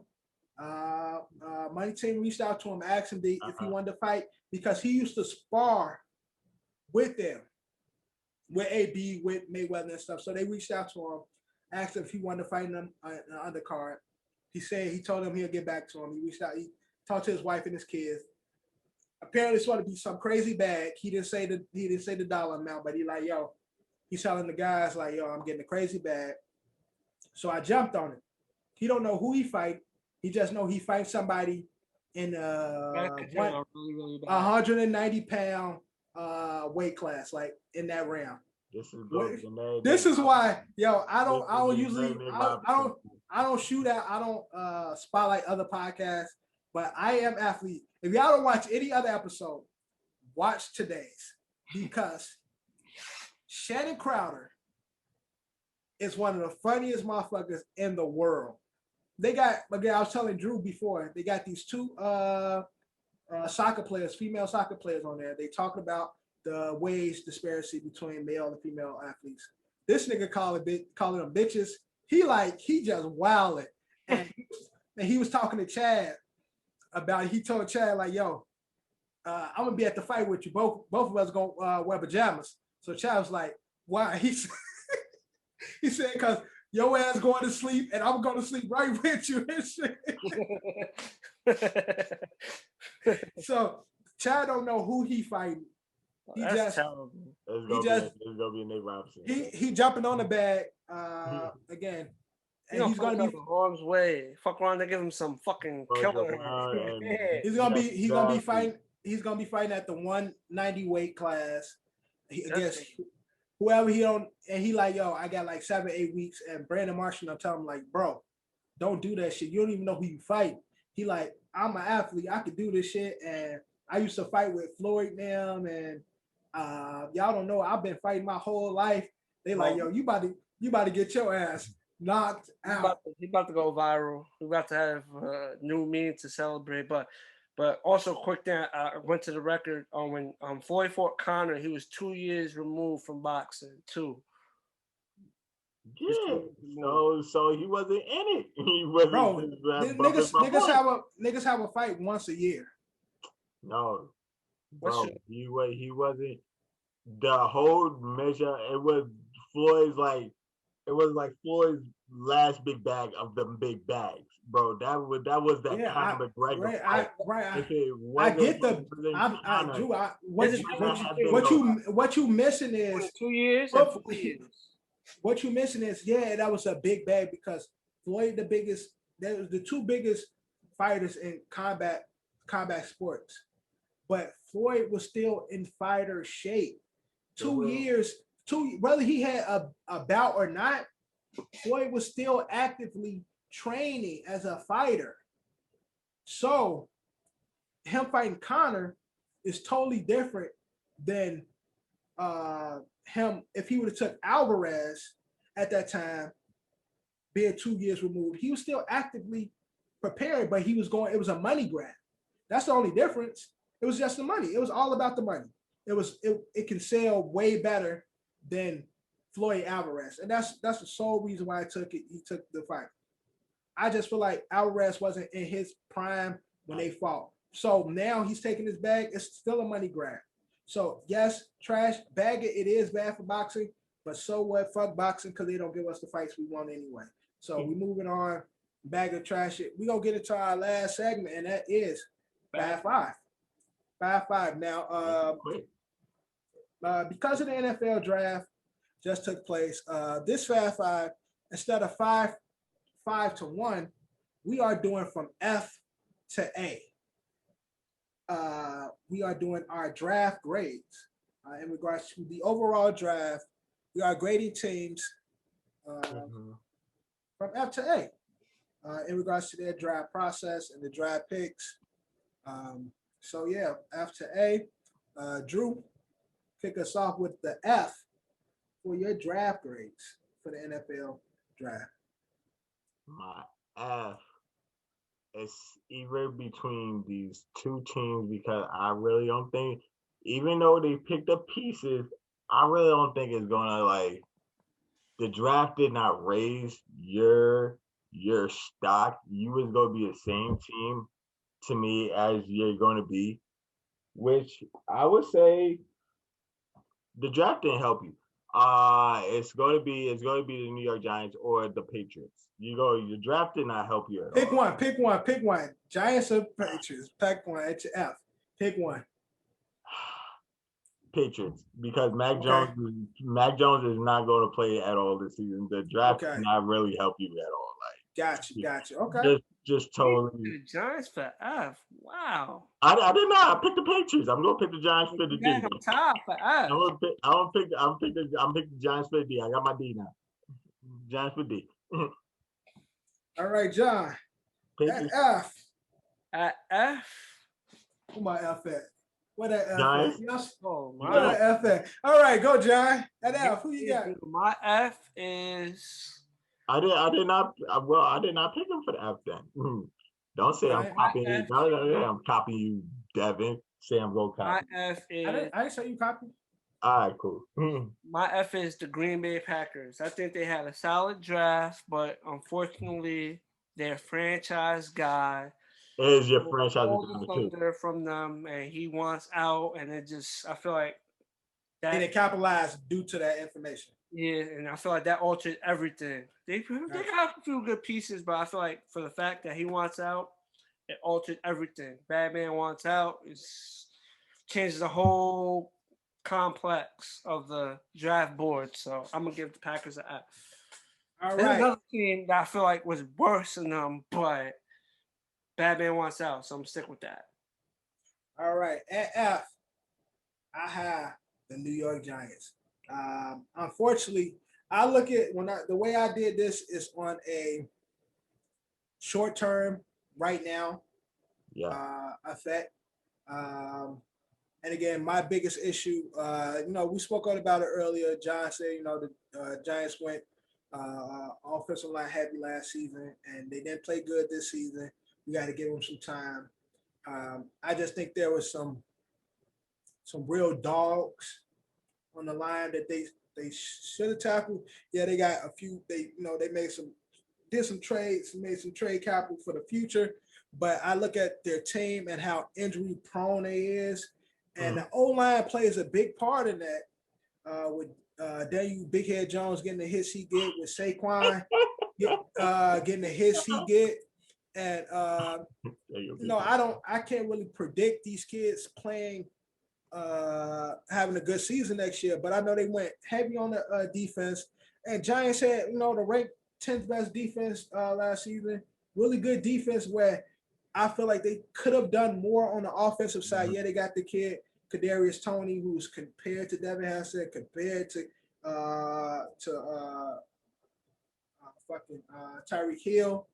But again, I didn't know who the fuck he was because Kyle Pitts lined up everywhere and caught everything.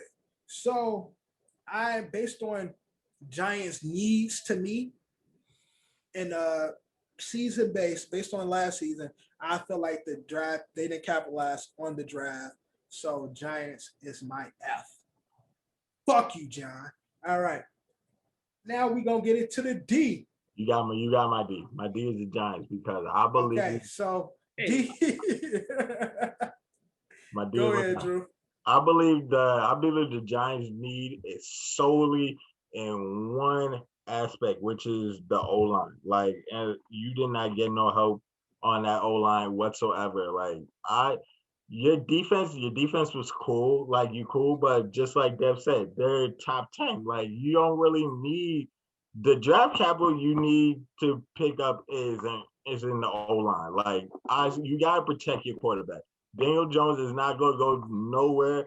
I don't care because probably Saquon go get back, but like, there's no blocking for Saquon either if your O-line is trash. Did y'all see the memes on Saquon for the draft after Giants were making their picks? Like, they were talking about how Saquon gonna be like, had his ass bent up in the presser based on Giants draft capital and shit. Like, they had like Saquon with legs over here and shit.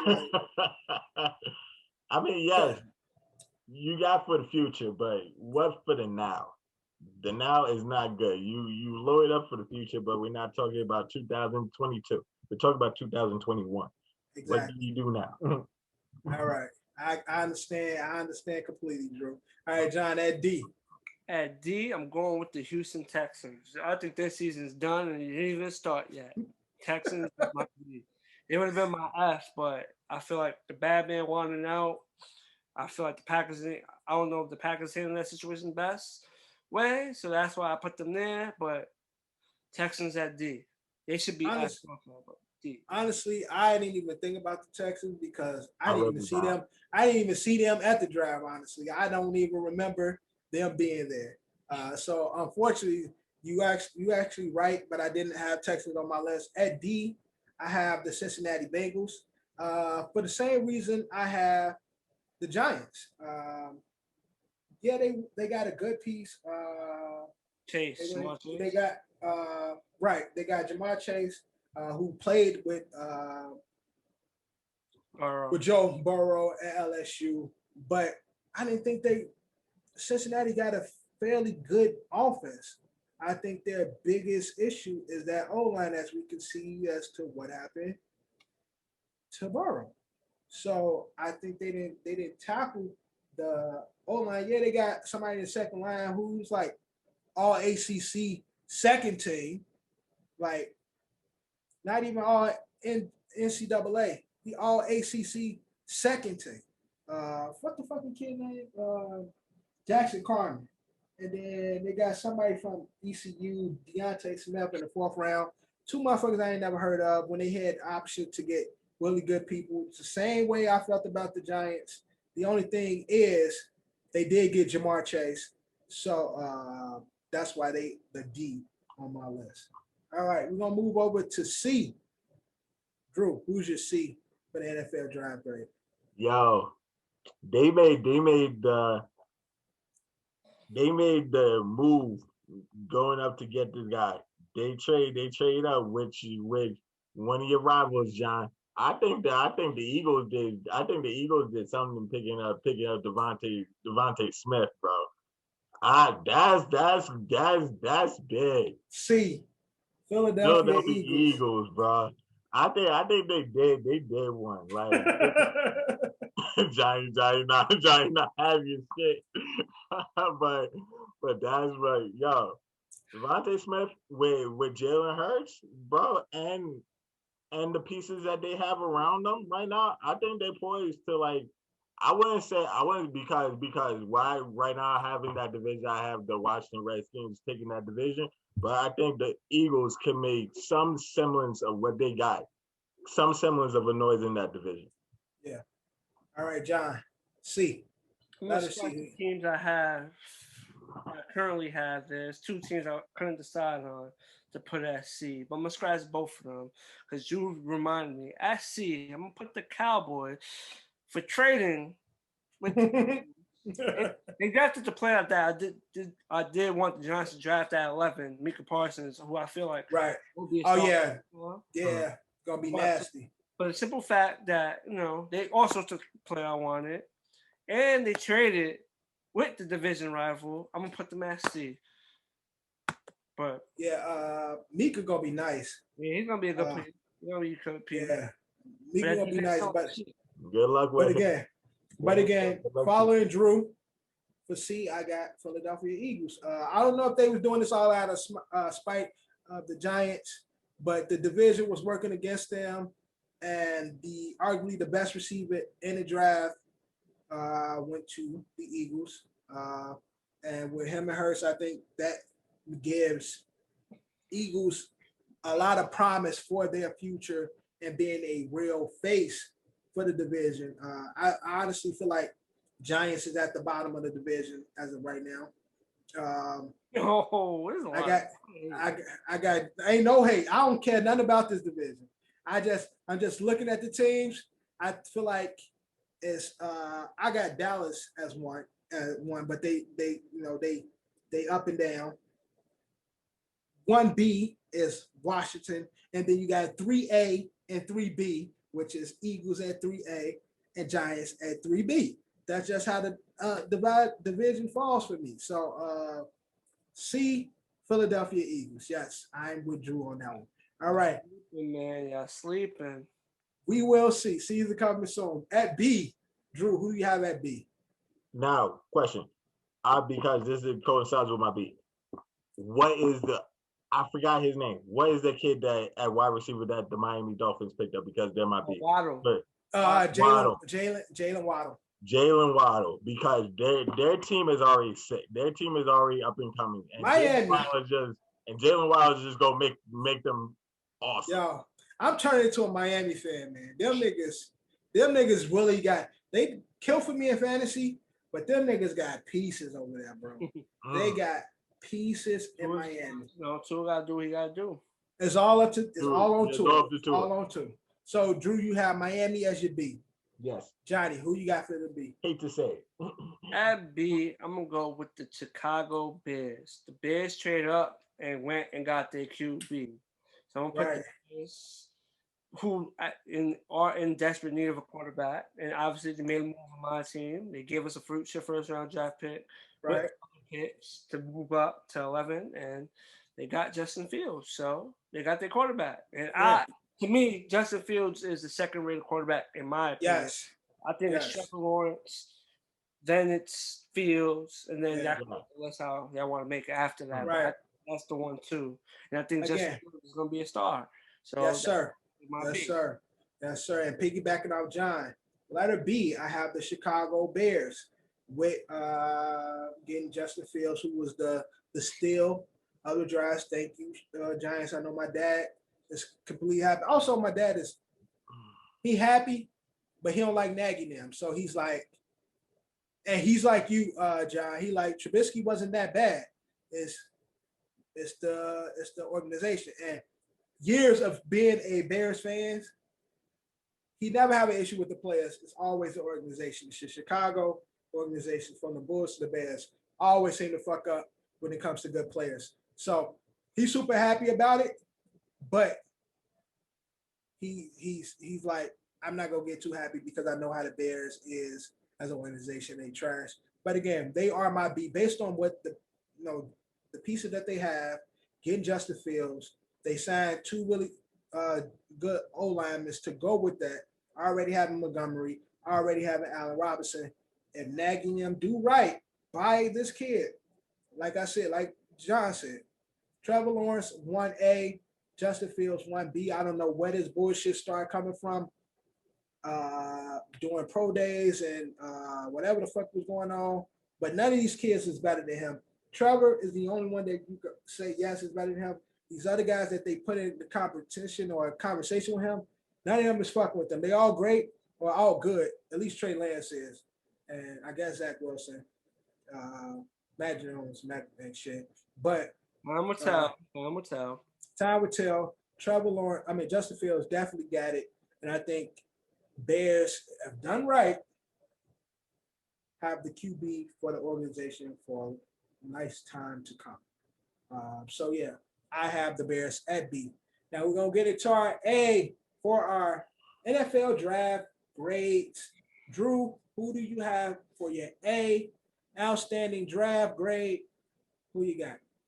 Y'all gonna hate me for this, but don't say the Ravens. No. Don't say the Jets. It's a tie. The Jets and the Bears. Jets and the Bears. He has a tie at A. And that's my tie. That's my tie. The Jets and Bears. Just like you said, fucking for the Bears, the Steelers draft is definitely Justin Fields. That's definitely because I had him as the second ranked quarterback in my estimation under Taylor Lawrence. So they got awesome Steelers draft. They O-line that it's a misgap. The O-line is probably right. They gotta get that right. Right. But picking up Justin Fields definitely got your quarterback of the future because they couldn't go in with Andy Dalton. Right. They definitely, that was a come up for them. Andy Dalton to Justin Fields, you can't do nothing better than that. The red rifle. The red rifle wasn't gonna do shit if they came in with the red rifle. So props to them for getting under him. Andy Dalton can go somewhere. Fuck it. Now my Jets. The Jets, all right. I said Justin Fields is the second quarterback, but I'm gonna see what this kid, Zach Wilson, everybody's telling him that he's so it's similar that we got a quarterback in the future. We got somebody to protect our quarterback with the number 16 pick with the guard that they picked up. So you got from Mekhi Becton and this guard that they picked up. So you got both sides. So you got both sides locked down. So let's see how that O-line performs. It should do better this season. They got offensive weapons, which you got in the second and third round. So they fucking Joe Douglas went offensive heavy in this season, and they need offense. They also got Corey Davis in the offseason. So I'm liking what my Jets be doing, bro. So tie the Bears and the Jets. So that's my A. All right. All right. A, Drew got a tie. All right, Johnny, for the A, who do you have? The G, man. I want to go there, but I want to be objective. I want to be fair. I actually have Giants written down on my list for A. I like all the moves we make. I like our pick. But I'm going to be objective. And out of the draft, with the potential of what it could be. Miami. That's another one, but this other one has an established thing. They're the, how you say it, the best whack team or the wackest team. Right. Atlanta. But I'm going to Atlanta Falcons. They took our picks to add to what all scary. Scary. Scary. They already have weapons. They just got, I don't know, they just got to get it together. At least they don't got to worry about Drew Brees no more. Drew Brees is gone. Right. Creates an opening. But they got Tom over there now. Tom Brady old, man. Tom Brady ain't gonna be around. I'm just saying that creates a spot. Tom Brady owns the division now, but that's just one because remember they have to deal with Drew Brees and Tom now. But they only had to deal with Tom for 1 year. Yeah, so it wasn't that Tom and Drew. Drew been killing them forever. So it's been Drew fucking with. Drew has left, but somebody has taken the mantle. Like yeah. So they have the weapons, and they I don't know, like we always talk about them. They're the best SWAT team. We always pick them in the pools. They fuck us. I love them. It's like, damn, that matchup, they should win that. That's a game they still win. But I'm gonna give the Falcons my grade A because I like the move and I like other moves they made. But for getting Kyle Pitts to add to a very loaded offense, they're gonna be a team hard to stop. That's a team that's gonna be hard to stop. Man, I love me some Falcons. I don't know how many times I picked them in the pool.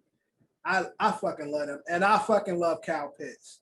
Like, he's a great tight end. But Matty Ice is a bitch.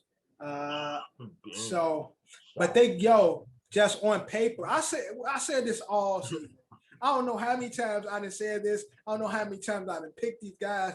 Looking on paper, it's just like, damn, that's a beautiful team. But they never seem to put it together. So I like that pick, John. And if I believed the way I want to believe, they would be my A. But my A is another team that's slowly creeping up and looking scarier and scarier every day. The Miami Dolphins is my A. Okay. They made some Tua, they made some fucking great moves. They got arguably the most pro-ready defensive player in the draft. They got fucking the kid from Miami, Jalen Phillips. They got Jalen Waddle from Alabama. They got Hunter Long, which is the second best tight end in the draft after Kyle Pitts. They already got fucking great pieces there. So added to their O-line. The biggest question mark to me is Tua. He don't have Fitzmagic behind him, but the defense and the special teams that they already got is fucking nasty. And then you add additional pieces to the pieces that they got with Devontae Parker, with the Grikowski or whatever his name is, the tight end and shit. With I can't remember his name, but I had him on my fantasy team last year. With the running back. Was it Devontae Parker? No, not Devontae Parker. I'm talking about the tight end is Grikowski or something like that. It's like it's something with a G. It's something with a G. So that's what I'm saying. With Devontae, Adam Waddle, the tight end that they just added Hunter Long, adding to their O-line. They got like 3 fucking running backs. Special teams is the best in the NFL. Defense is one of the best. Tua is the biggest question mark. But with all of what they put together, Mike Gesicki. Right, Mike Gesicki, who was my tight end for fantasy, put up a lot of points for me. Adding Hunter Long, who's a blocking tight end, open up space for Gesicki as well as they running backs. Given Tua time, they added to their O-line. They have a big ass ceiling to be great. It's all up to Tua. Tua don't have nobody on his back, no Fitzmagic. It's all up to him. But Miami's front office is setting him up. I hate so. You should hate it because I hate it. Miami is looking to challenge, really looking close to be challenging the Bills for the AFC East. So I give the A to the Miami Dolphins. And that is our Fab 5. And that is our episode.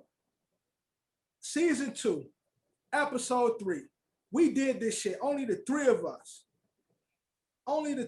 Johnny 5.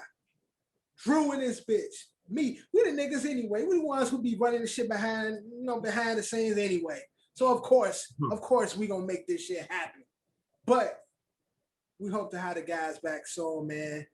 Hopefully we get Kev. It ain't the same without the crew. It was good, but it ain't the same with us. The whole team. Ain't no fun if the homies can't have none. So hopefully we get the whole crew back next week. Jet, Ed, DQ, hope you feeling better. Well, Kev might not be here because Kev has the Kev has the thing. He got the local the local election. Local election in him. So if Kev not here, hopefully we're able to get the reliever Mariano, Don Decap himself in the building, and we have the rest of the guys back. But again, thank you guys for watching. Thank you guys for listening. Make sure you like, comment, subscribe, all that good shit. Like always, brought to you by Culture Capsule, sponsored by Don's LLC. Shout out to everything else we got going on, man. Another Shitty Opinion podcast is lit with Johnny 5 and Risa Rants. We got Melanin Dining with myself and my wife. We got Drew's podcast coming up. I can't hear you, Drew. I didn't hear you. Well, I didn't say nothing. Oh, I thought you said something. No, I was thinking something. So we got the good, the bad, and the bingeable coming up. And the binge worthy coming up. No, get my name right. All right, cool. We cool. So we cool. got that. We got that coming up, man. More from C2. But again, catch us up every Thursday. You know what I'm saying? Same time, 1 p.m. This is the OSA Out of Shape Allstars. And like always, we out. Love, you claim me the illest. You don't believe in yourself to forget it. You gotta put yourself up in position. Ice skating on thin ice. And my ice skates been in the kitchen. How can you tell me to pick a religion? I'm 24 and I'm broke as a bitch. But I'm a millionaire rich in the spirit. Hoping you get my plight. 24 hours in a day. Goofy ass niggas might die by night. Stand clear. Hands in the air, I know my rights. This for the people who say ain't scared. Nigga, you ain't think about this shit twice. It ain't about you. It ain't about you.